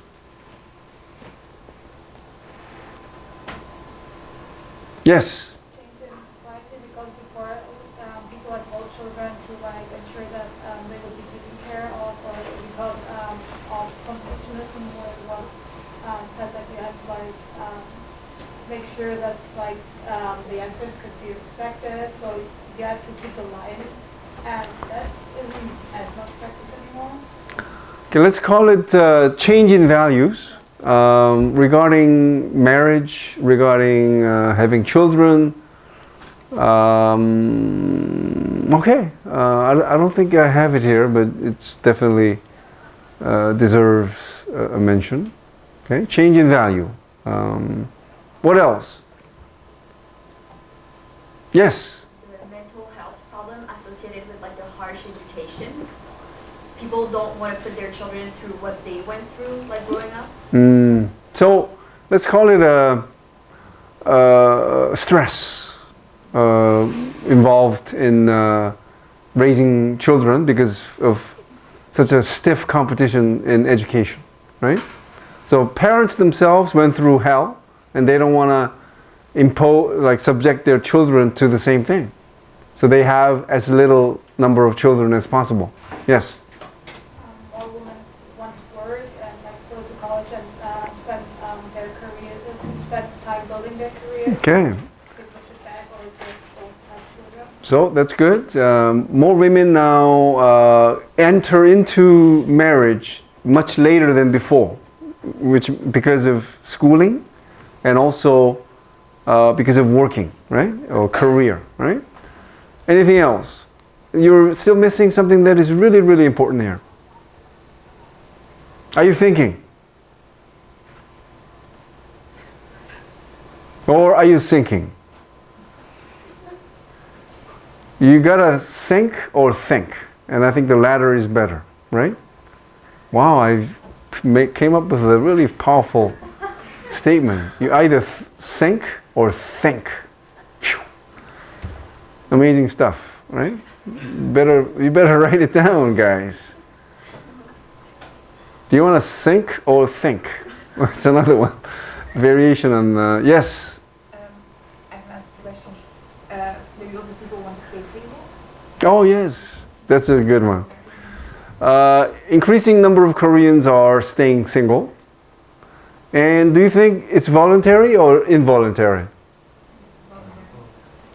Studies have shown they're involuntary. So I think, but I think in the West it's voluntary, right? But not here. Studies show about 70 to 80% say, I don't want to be single, but I have to stay single because, I don't have money, I don't have a good job. That's why. Yeah? But anyway, in the interest of time and also your right to enjoy a break, I'll show you what I have. Okay, so this is already mentioned, right? Getting married at older age due to longer schooling and working. Okay, so I already shared with you that how the age of first marriage has been increasing ever since this data have been collected. Every year we are reaching new height, new record. Okay. Second, a growing number of people are staying unmarried, and this is a very, very powerful picture. And you know what this is? By 2045, and that's only 26 years from now, about 37% of men will stay single. When we say that, we typically look at those between the age of 45 to 54. Why do we do that? Because if you don't get married at that age group, you're not going to get married. So, that's the number of, or proportion of the men in Korea who are not going to marry ever. So that's more than a third of men, and it's not like cohabitation is becoming a trend. We're talking about men either living with their parents or on their own, not getting married, not because they want to, but because they have to. Okay? And what about women? More than 1/4, which means more than 1 in every 4 women in the age of like 45 to 54 will remain single, meaning not getting married until they die. Okay? The reasons why they don't get married: lack of financial resources, lack of job security or stable job or good job, let's call it, or regular job. Okay? And I think this is a minor point. I don't think there are too many men and women who are really disillusioned with marriage, right? I think there's a saying, right? You have a choice of getting married or not married, but get married anyway and get sick of it first. I don't know if I said it right, but okay. And this is also change in value. Here's the sort of change in value coming, right? We ask this question every year. We have this national survey asking Koreans, do you agree with the statement, one must get married?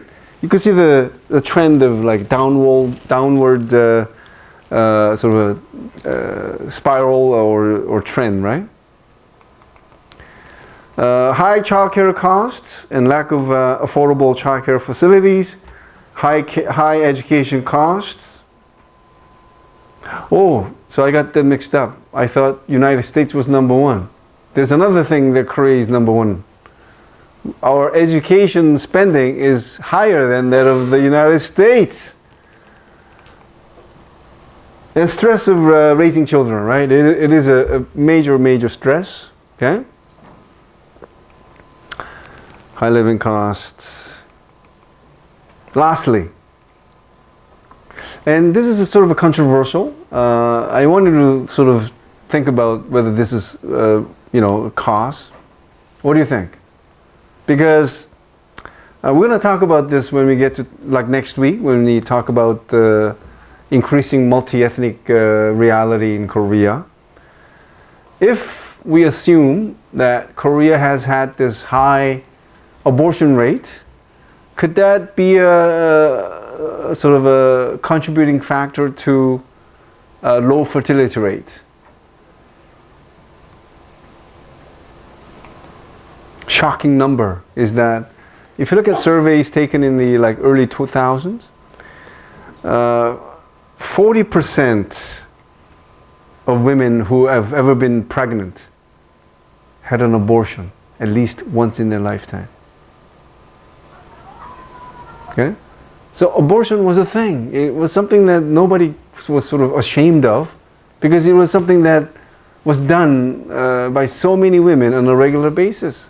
And I'll explain to you why this happened. Okay?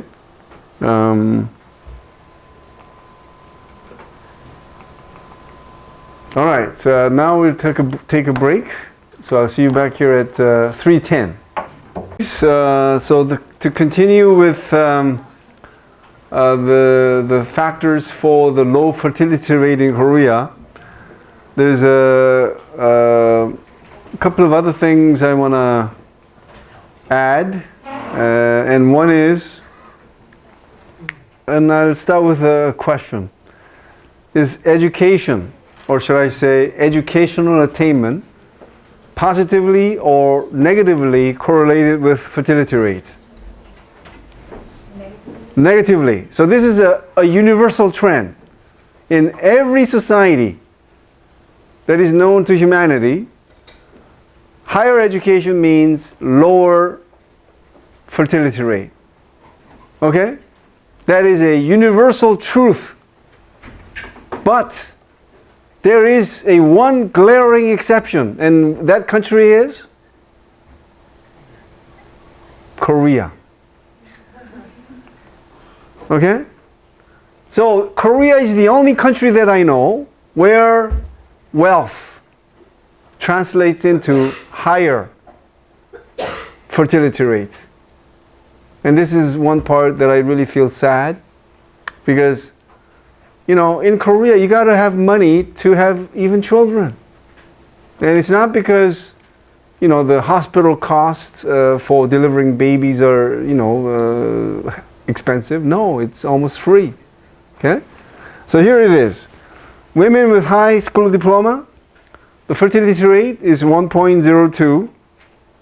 This is from 2016. But women with college degree, 1.32. Okay? And here's another example that shows that more money means higher education. Now, you may think, or you may say, is higher income associated with higher education? Of course. It's almost identical. High educational attainment equals higher income. Okay? So, in this figure, each blue shaded bar represents those who own their own homes. The green shaded bar represents those who have a 2-year lease on their home. And the least wealthy group would be living in monthly rent, right?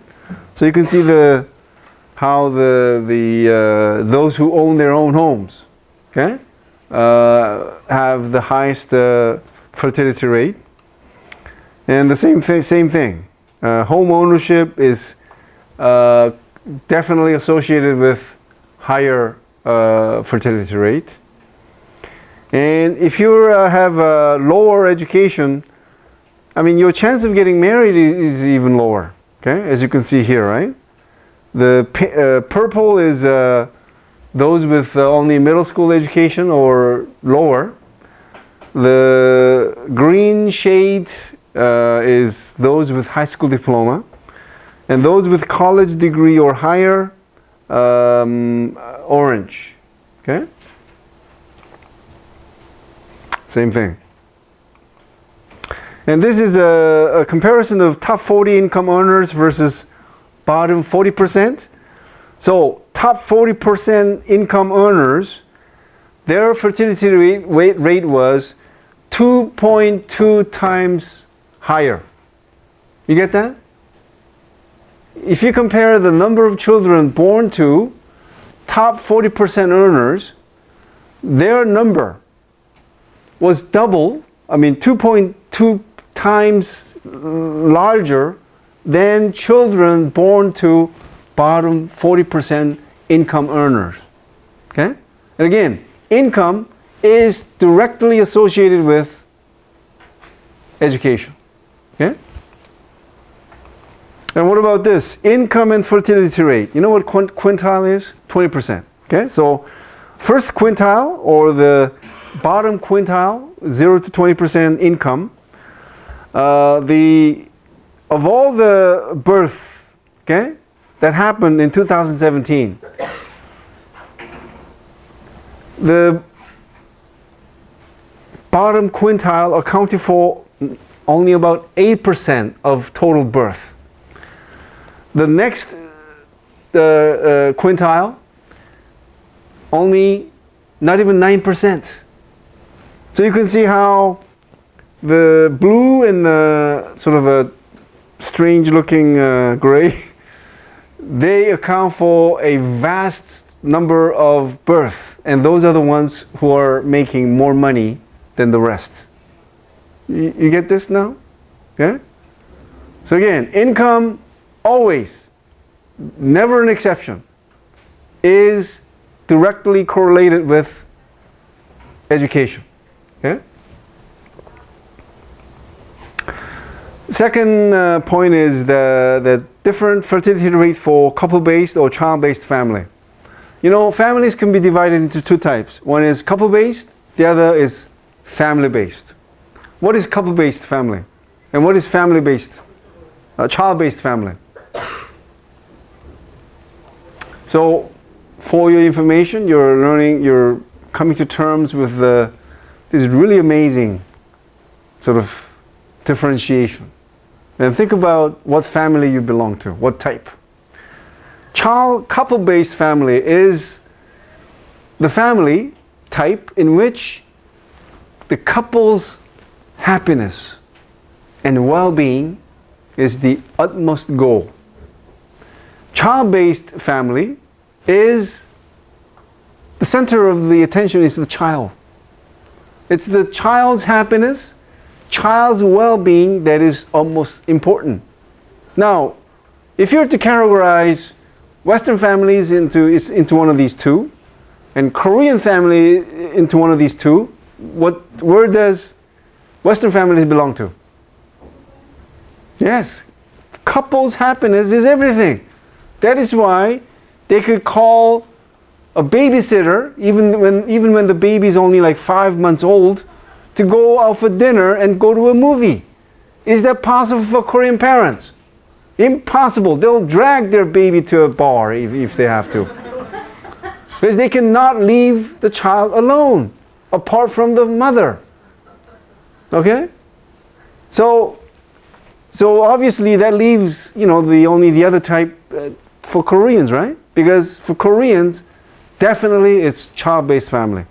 Child is everything, right? Because of that, some women,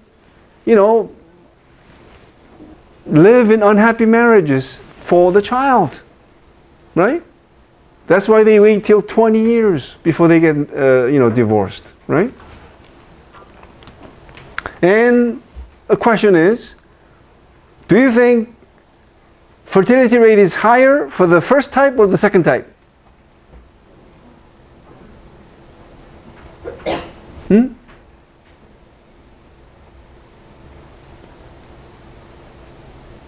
The fertility rate as a whole is higher in the first type. Why? Child's, if you have to be stressed out, always worrying about how your child will turn out to be, if you have to be stressed out about the education of the child, would you want to have a lot of babies? If you have to be so worried, so concerned with every little thing about the child, like in Korea, okay? So the kind of observation that I've made about Korea or Korean family and Western family and a Korean family is this. In the Western family, there is a sense of distance or degree of distance, okay, between the parents and the children, okay? And also, when the children grow up, they are treated as adults, as independent beings. What about in Korea? Until you die, you're a child to your parent, okay? Even if you're a 60-year-old to a 85-year-old mother and father, you're still a little kid, almost, okay? You may be holding onto a cane, but you're still a child to the parents. So there's never a separation. There's never this, recognition that you're a fully grown up. I mean, I don't know if I'm making enough sense here in regarding how raising a child in a child-based family is definitely more stressful. Okay, that's why low fertility rate for child-based families. Okay, as a whole. So anyway, if the low birth rate persists, it is forecast that Korea's total population will drop from the current 51 million to as low as 33 million in 2067. So here's a nice graph. So we have three projections for Korean population in 2067. Okay? One is high projection, and that is still lower than the current population today. The middle projection is 39 million. The low projection, and if that does happen, Korean population will drop to 33 million. So is it a high time to buy land in Korea? Buy a house? Not good. I'm just kidding. If you want to buy a house, please go ahead. And the UN report says that with the current population trends, Korea's population will drop to 5 million in 2200, can become extinct by 2750. Okay? 2750. I don't know if I should talk about this. Okay, let's do that. What are the economic impact of the aging of the population? Can anybody think why? So, economic policymakers are worried, about this the most. Okay, economic impact. And what do you think the economic impact is when, the population as a whole is aging as fast as it is in Korea? Yes? The loss of workforce. Okay, the loss of workforce. Anything else? Yes? The welfare system will cost a lot more. Okay, so the government may not have enough money to, subsidize all these welfare programs for the elderly. Okay? Yes? Maybe because of that they would want to raise the age when you will be able to attain this welfare program. Well, I don't know if that's a problem, right? Because maybe this will be a necessity, right? To raise the age from which one could collect old age benefits, right? And I think that has to happen, really. Remember, when the Bismarck determined 65 to be the age from which one collects, old age benefits, life expectancy, right, was like 30, 40, right? But now it's 72. And so that has to change. Anyway, this is what I've prepared for you. One is the number of the economically active population will fall, and of course this is the group which works the most, and this is the group that pays most taxes, right?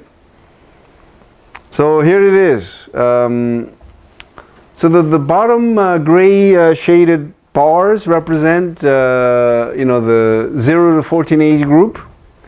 So by 2060 that'll fall to like 9.4% of the total population.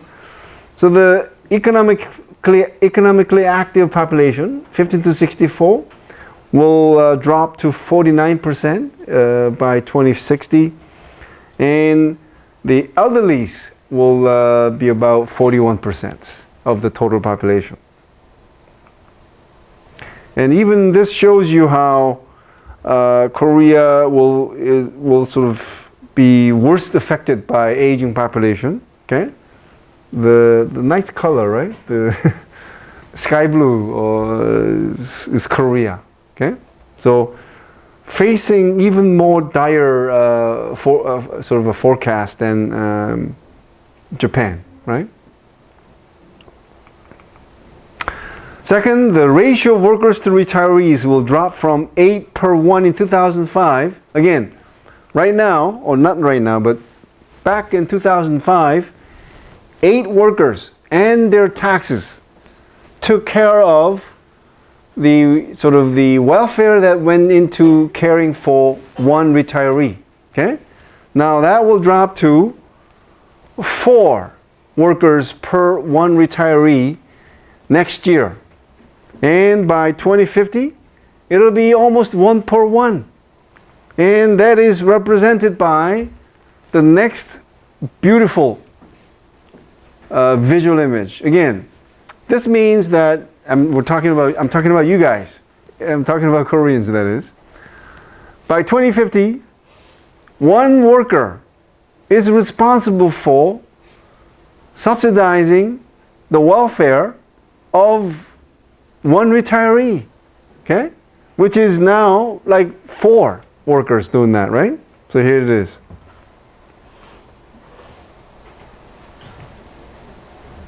Isn't this scary?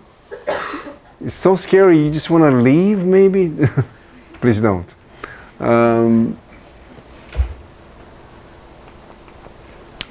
Third, lower labor productivity. So less number of workers means, of course, lower labor productivity.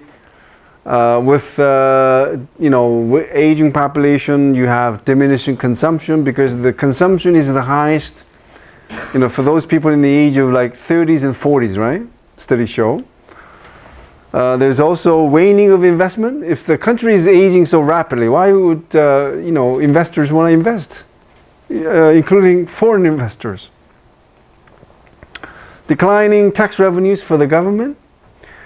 Budget imbalance, because if with less tax revenue, the government doesn't have enough money to spend for all the budget that it has, right? And pension funds can dry out, and right now we already have a pension imbalance where for the pension for civil servants and military retirees, we're actually spending our tax money because their pension does not they don't have enough money to pay for all the pension recipients. Okay, so this is going to get worse. That's why the government has been implementing policies to boost fertility rate. Can you believe that, including all the local government's efforts, there have been more than 2,000 policies to boost fertility rate, including all of these. Okay, I won't read it, but you could sort of, take a look, right? I don't know if I'm missing anything there that is significant, but I guess I could also add sort of one-time payment, like a 2 million won or 5 million won at some local governments, okay? And promise of a 1-year supply of diapers, for example, okay? As if that's gonna really, induce women to have more children. So that would be like a 1-year supply of diapers, but 99 years of pain and headache. Exaggeration, of course. So, also media campaigns against abortion. I don't know if you have seen one. I think it's sort of not like in public, in the open, but I think that's because many women's groups, feminist groups have argued against the visibility of all these campaigns against abortions, because abortion itself is a very controversial issue, right? Because if the government puts out an ad against abortion, that really bothers feminists and women who are for pro-choice, right? Because government is taking a side, taking sides and taking a stance against abortion. So that's why we have these on record, but you don't really necessarily see them like on the street or on the subway. So again, the point I'm trying to make is that there have been a series of media campaigns against abortions, and the first one is not really a campaign against abortion, but this one was at times very popular on the subway, right? You get in the subway and you saw this, and you know what the caption says? Have you ever imagined this? And this is a campaign to promote higher fertility rate. So you know how the seats at the end are reserved for elderlies and physically challenged, right? So the idea here is that there are so few children and there are so many elderly people, they take up the majority of the seats, right? But the next few ones are directed at abortions, against abortions. This caption says, "Goodbye, mother," and you get the drift, right? It's small, but it's life. Again, campaign against abortion. Don't let aborted fetus evaporate like water. And this one really stirred a lot of controversy. These represent children. So if a mother has one child, this one child becomes like a sick like plant. But if you have two, see how green it is? Okay? So it says one is not enough. And this sort of shows you the trend in how Korean sort of population control or family planning has transformed over the years. In the 1960s, it said having a large number of children means poverty. In the 1970s, the focus was having just 2 children. Okay, raise children well, but limit the number of children to 2. Okay, irrespective of gender. In the 1980s, it was like even 2 is too many. Okay, and that continued until the early 2000s, believe it or not. But from 2005 until now, you know what the key message is? 1 is not enough. 1 is lonely. Okay? All right? Okay, the last, I hope you're with me on this, right? So we talked about how the world is getting old or aging, and Korea is no exception, but the only difference is that it is aging most rapidly of all the countries in the world. And we talked about the factors for the aging of the population, and the 2 factors are, someone help me. And increasing life expectancy. Yes, increasing life expectancy and low fertility rate. And why low fertility rate? And the factors we talked about, right? Last one is the problems facing the elderly. Okay, so I'm sure you have, grandparents, you have, relatives who are old, and maybe it's a good time to reflect on what kinds of problems do they face. Okay, so before I show you my slides, I always want you to think. What do you think are the problems facing the elderly? Yes? So the problems the elderly have to deal with? Hmm? So it's the problems that the elderly have Yeah, to deal with? poverty. Okay. So one problem is that poverty, that elderlies face poverty, right? I think it's sort of a universal trend, but I think we have it sort of one of the worst situations. So poverty is one. What else? Yes? They're often dependent on others to maybe help them do daily tasks or to get to certain places. So dependency. So elderly, so I think that is partially true, right? Because some people are totally healthy on their own until they die, right? So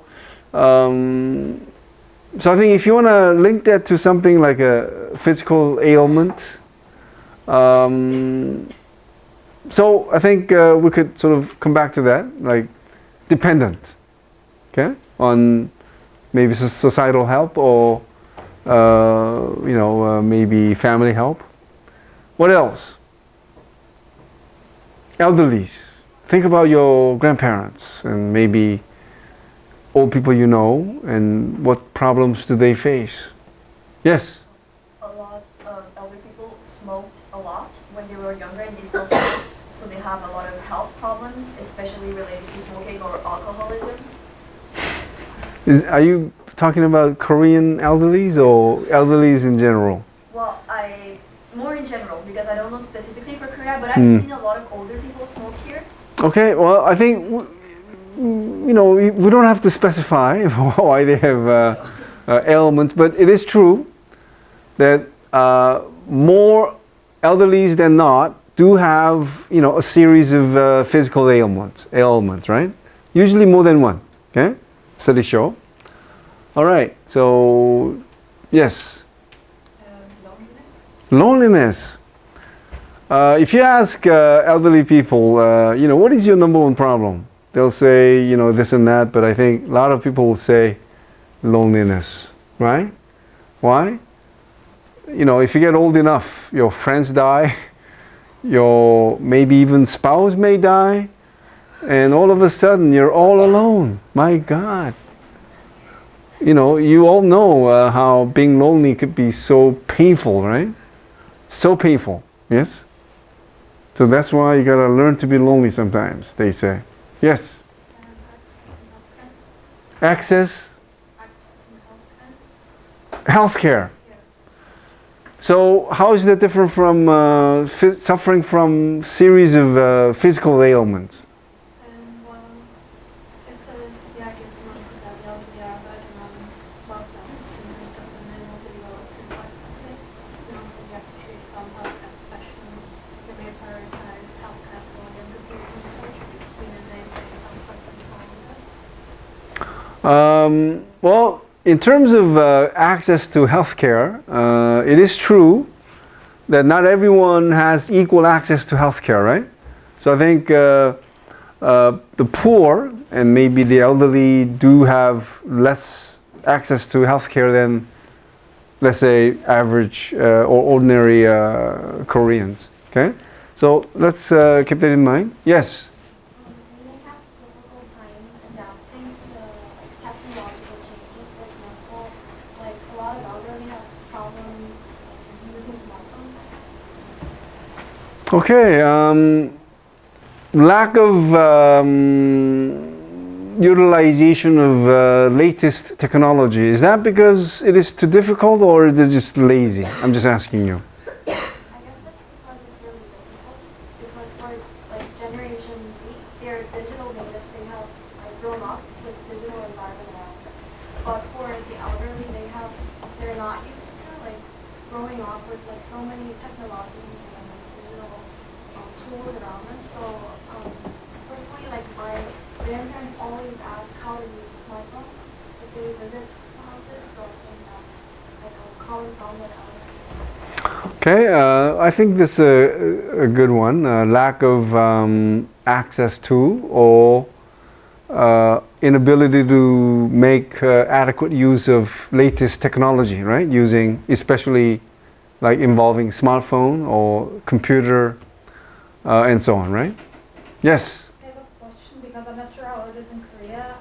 Retirement homes, are they like popular? Because in Germany, for example, it's like there's not enough spaces, so people pay a lot to get their grandparents and parents into those retirement homes. It's like basically whenever there's like an empty space because someone died or the family decided to take care of them, there's like a rush to get that place for your family member. You're talking about nursing home, Yeah. and we do have nursing homes, but it is sort of looked down on because it's our sort of a tradition where we have to take care of our aging parents and grandparents at home. To take them or leave them at nursing home, it's sort of like deserting them, right? So that's why it's not like in the West where I think if you get old enough, you sort of think that is a thing to do, right? But not in Korea yet. But we're changing. Yes?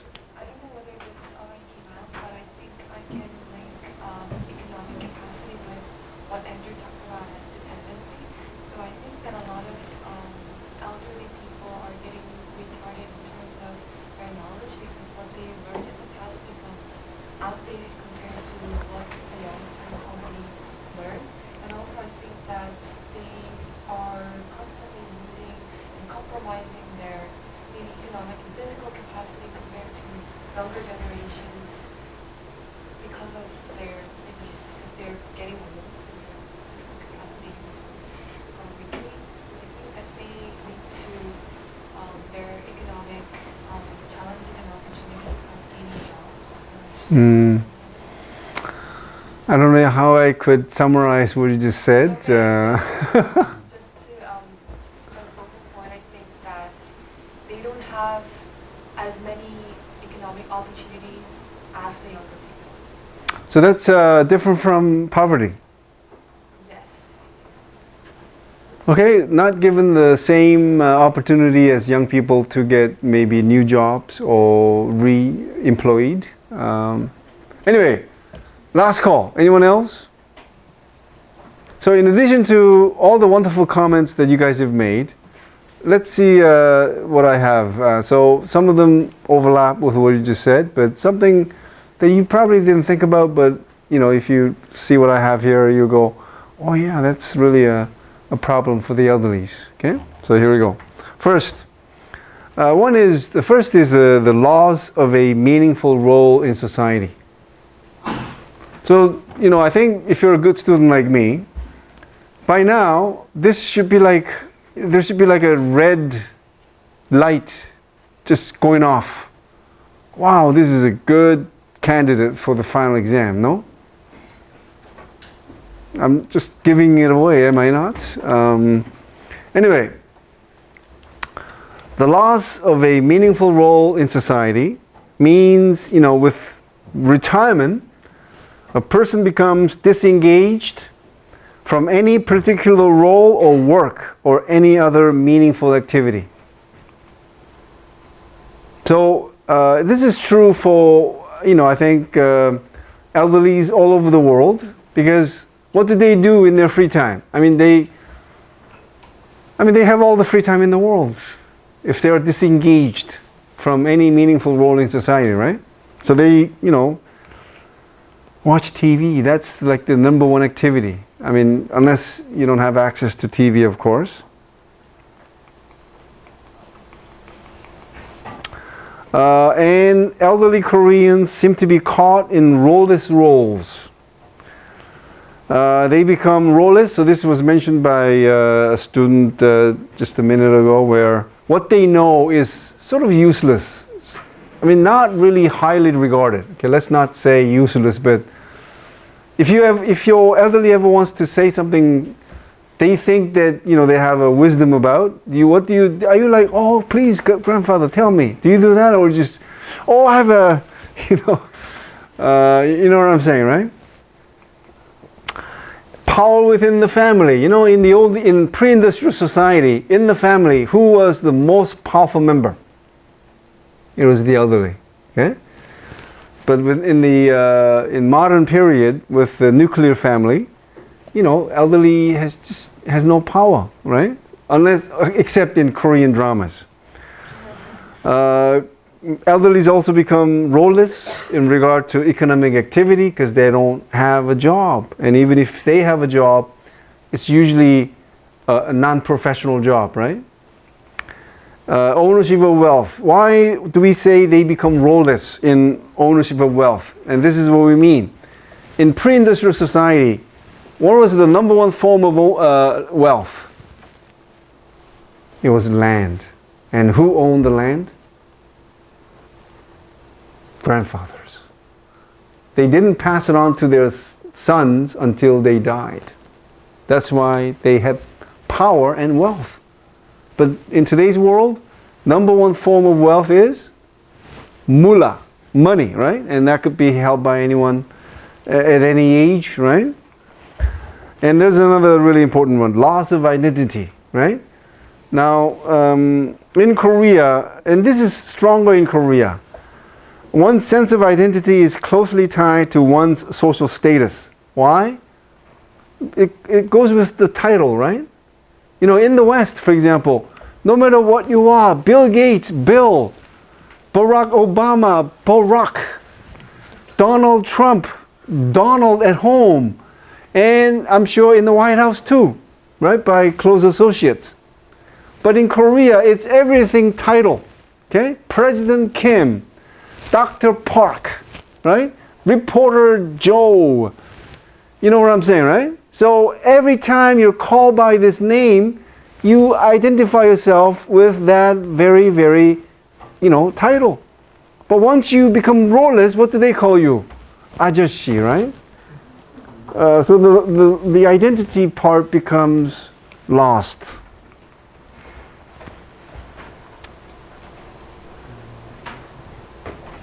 It's just an argument, right? So you can say, not really, right? But we'll see. Second is health ailments. So it was already mentioned. So it's common that the old people usually have more than one symptom, right? Like arthritis, hearing impairment, diabetes and so on, right?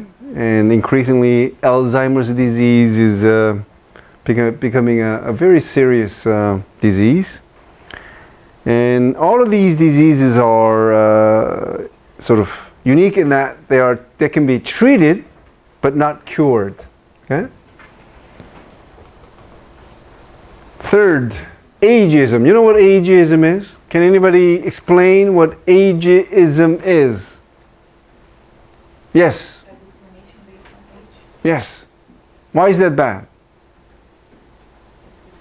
It's discrimination. Thank you. Now, from now on, when you think of racism and sexism, can you define what sexism is? Discrimination based on sex. Okay, and racism? Discrimination based on race. Okay, so you see, in addition to what she just said, it's the belief that your biological characteristics, right, sort of determine your abilities. And that's where all these isms, right, racism, sexism, and even ageism are incorrect. Okay? Right? So even ageism is incorrect because people are old, you think you have all these negative stereotypes. Okay? Like women who have suffered from so many discriminations, so much discriminations throughout the age. Why? Belief that women's physique, right, has limited their full potential, kind of, right? So that is, again, tied to negative stereotypes. Okay? So here you go. Discrimination. So it's similar to racism and sexism because it is based on biological characteristics and also related to negative stereotypes. Can you tell me some negative stereotypes about men, old people? Yeah, you can be very frank. It doesn't have to be from your personal experience. Yes? They're stubborn and hard to... Very stubborn. What else? Yes? Lack of physical ability to do something. Lack of physical ability to do something. Okay, what else?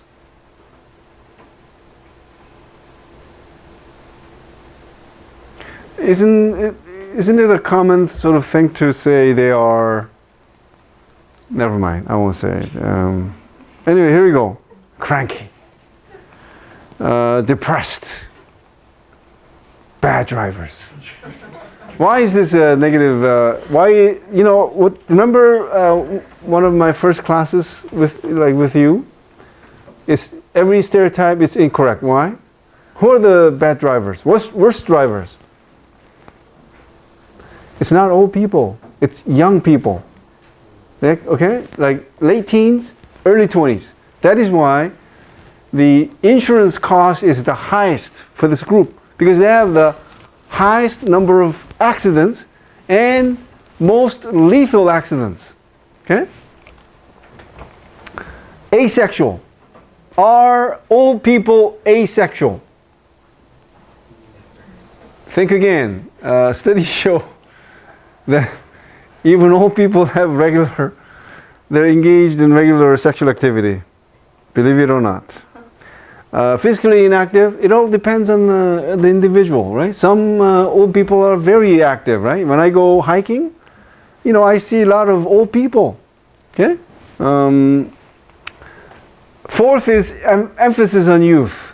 You guys are young and you guys are probably emphasizing youth, but societies all over the world are increasingly putting more emphasis on youth. Two important reasons account for this emphasis on youth. Number one, industrialization. Okay? Because industrialization needs, muscular people, I guess. The industrialization demands energetic, agile, and strong laborers. Second is gerontophobia. You know what gerontophobia is? What is phobia? Fear of whatever, right? Geronto means old, aging. So this is a fear of getting old. Why? Can anyone tell me why you fear getting old? And you're gonna go, oh, I don't want to get wrinkles, or I don't want to look old. But did you ever know or think that deep inside you fear getting old because you don't want to die?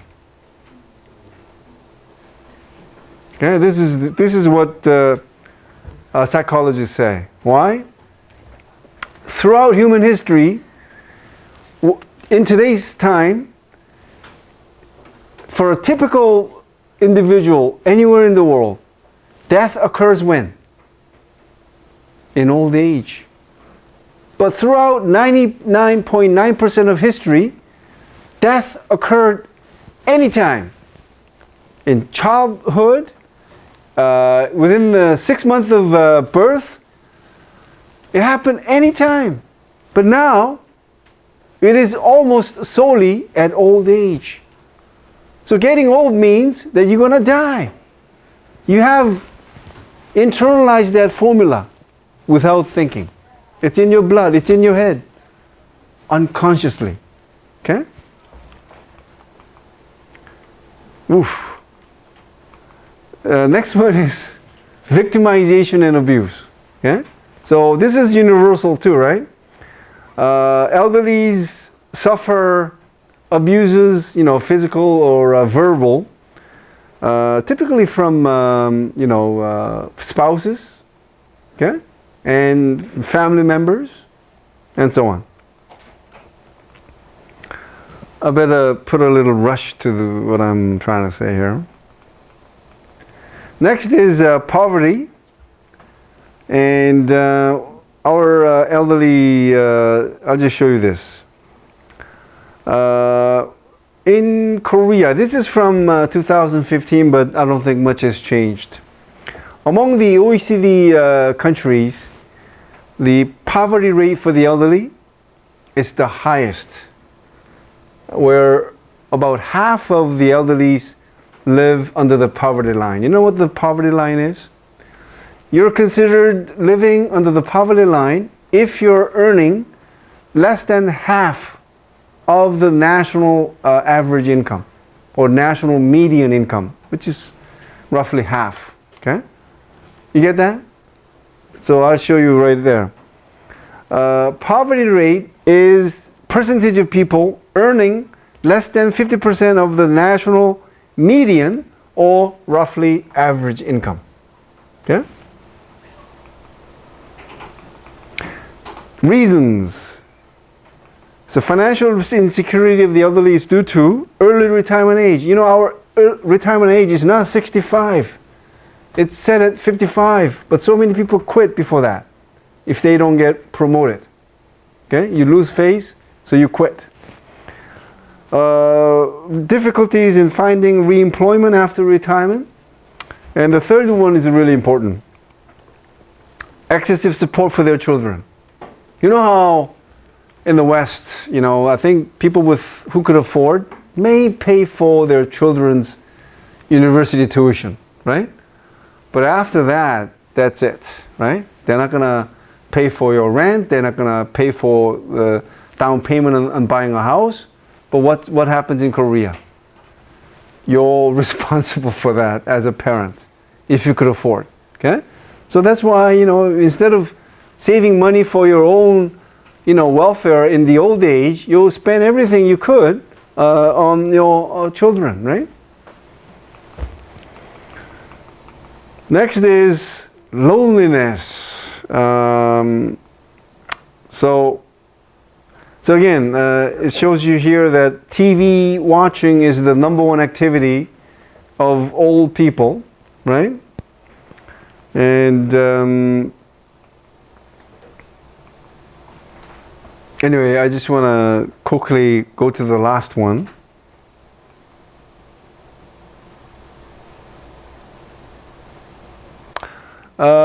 It is argued that loneliness and depression are more serious for Koreans or Korean elderlies because we live in a very collectivistic society.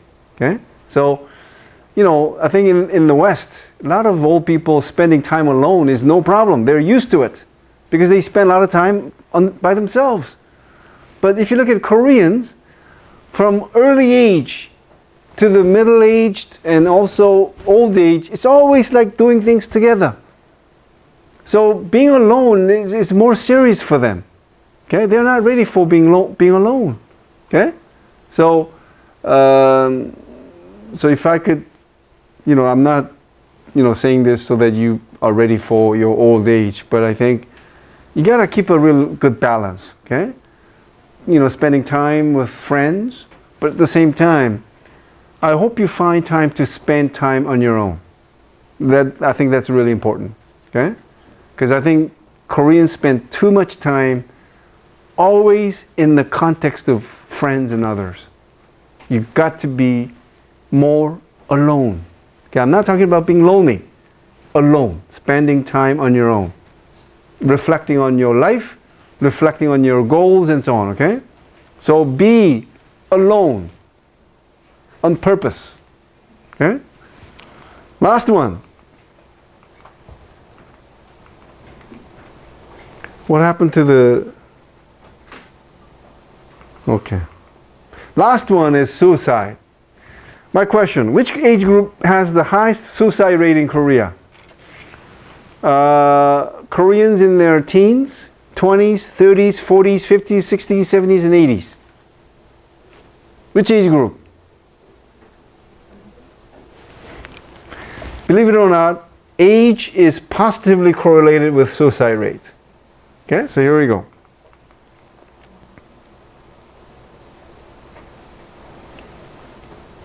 This is from 2016. So those in their 80s have the highest suicide rate. Okay? And this is universal. Again, age is positively correlated with suicide rate. The older you are, the greater chance that one could commit suicide. Okay?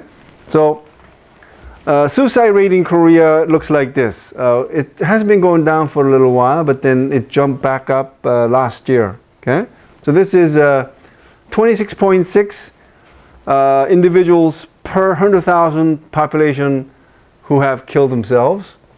As you know, we spent our last 2 hours together.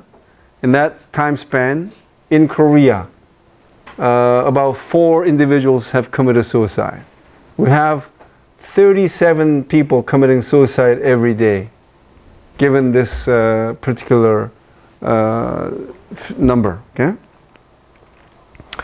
and you know, you see that more males commit suicide than females. And this is from 2013, but Korea is like, you know, number 1. And if you compare that with OECD average, it's almost like 3 times higher. Okay, and suicide rate in OECD countries, you know, just Korea clearly stands out.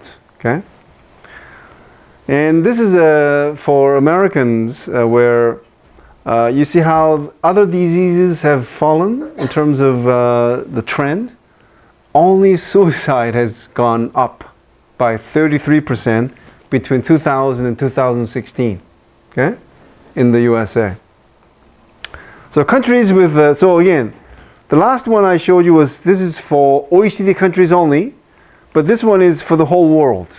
So in terms of the whole world, the country with the highest suicide rate is Sri Lanka. Okay, with 34.6 cases, suicides per 100,000. So Korea's rate is still very high, right? One of the highest in the world. So elderly suicide rate, as you can see, as a rate, it's about double the national average. Elderly suicide rates among OECD countries, oh my God, you can see the difference there, right? Just Korea, just so high, right? Lastly, did you ever wonder why we have screen doors at all the subway stations? It's not for your safety. It's to prevent individuals from committing suicide, because it happened so often that it was a sort of a trauma for the driver and also the people standing at the platform.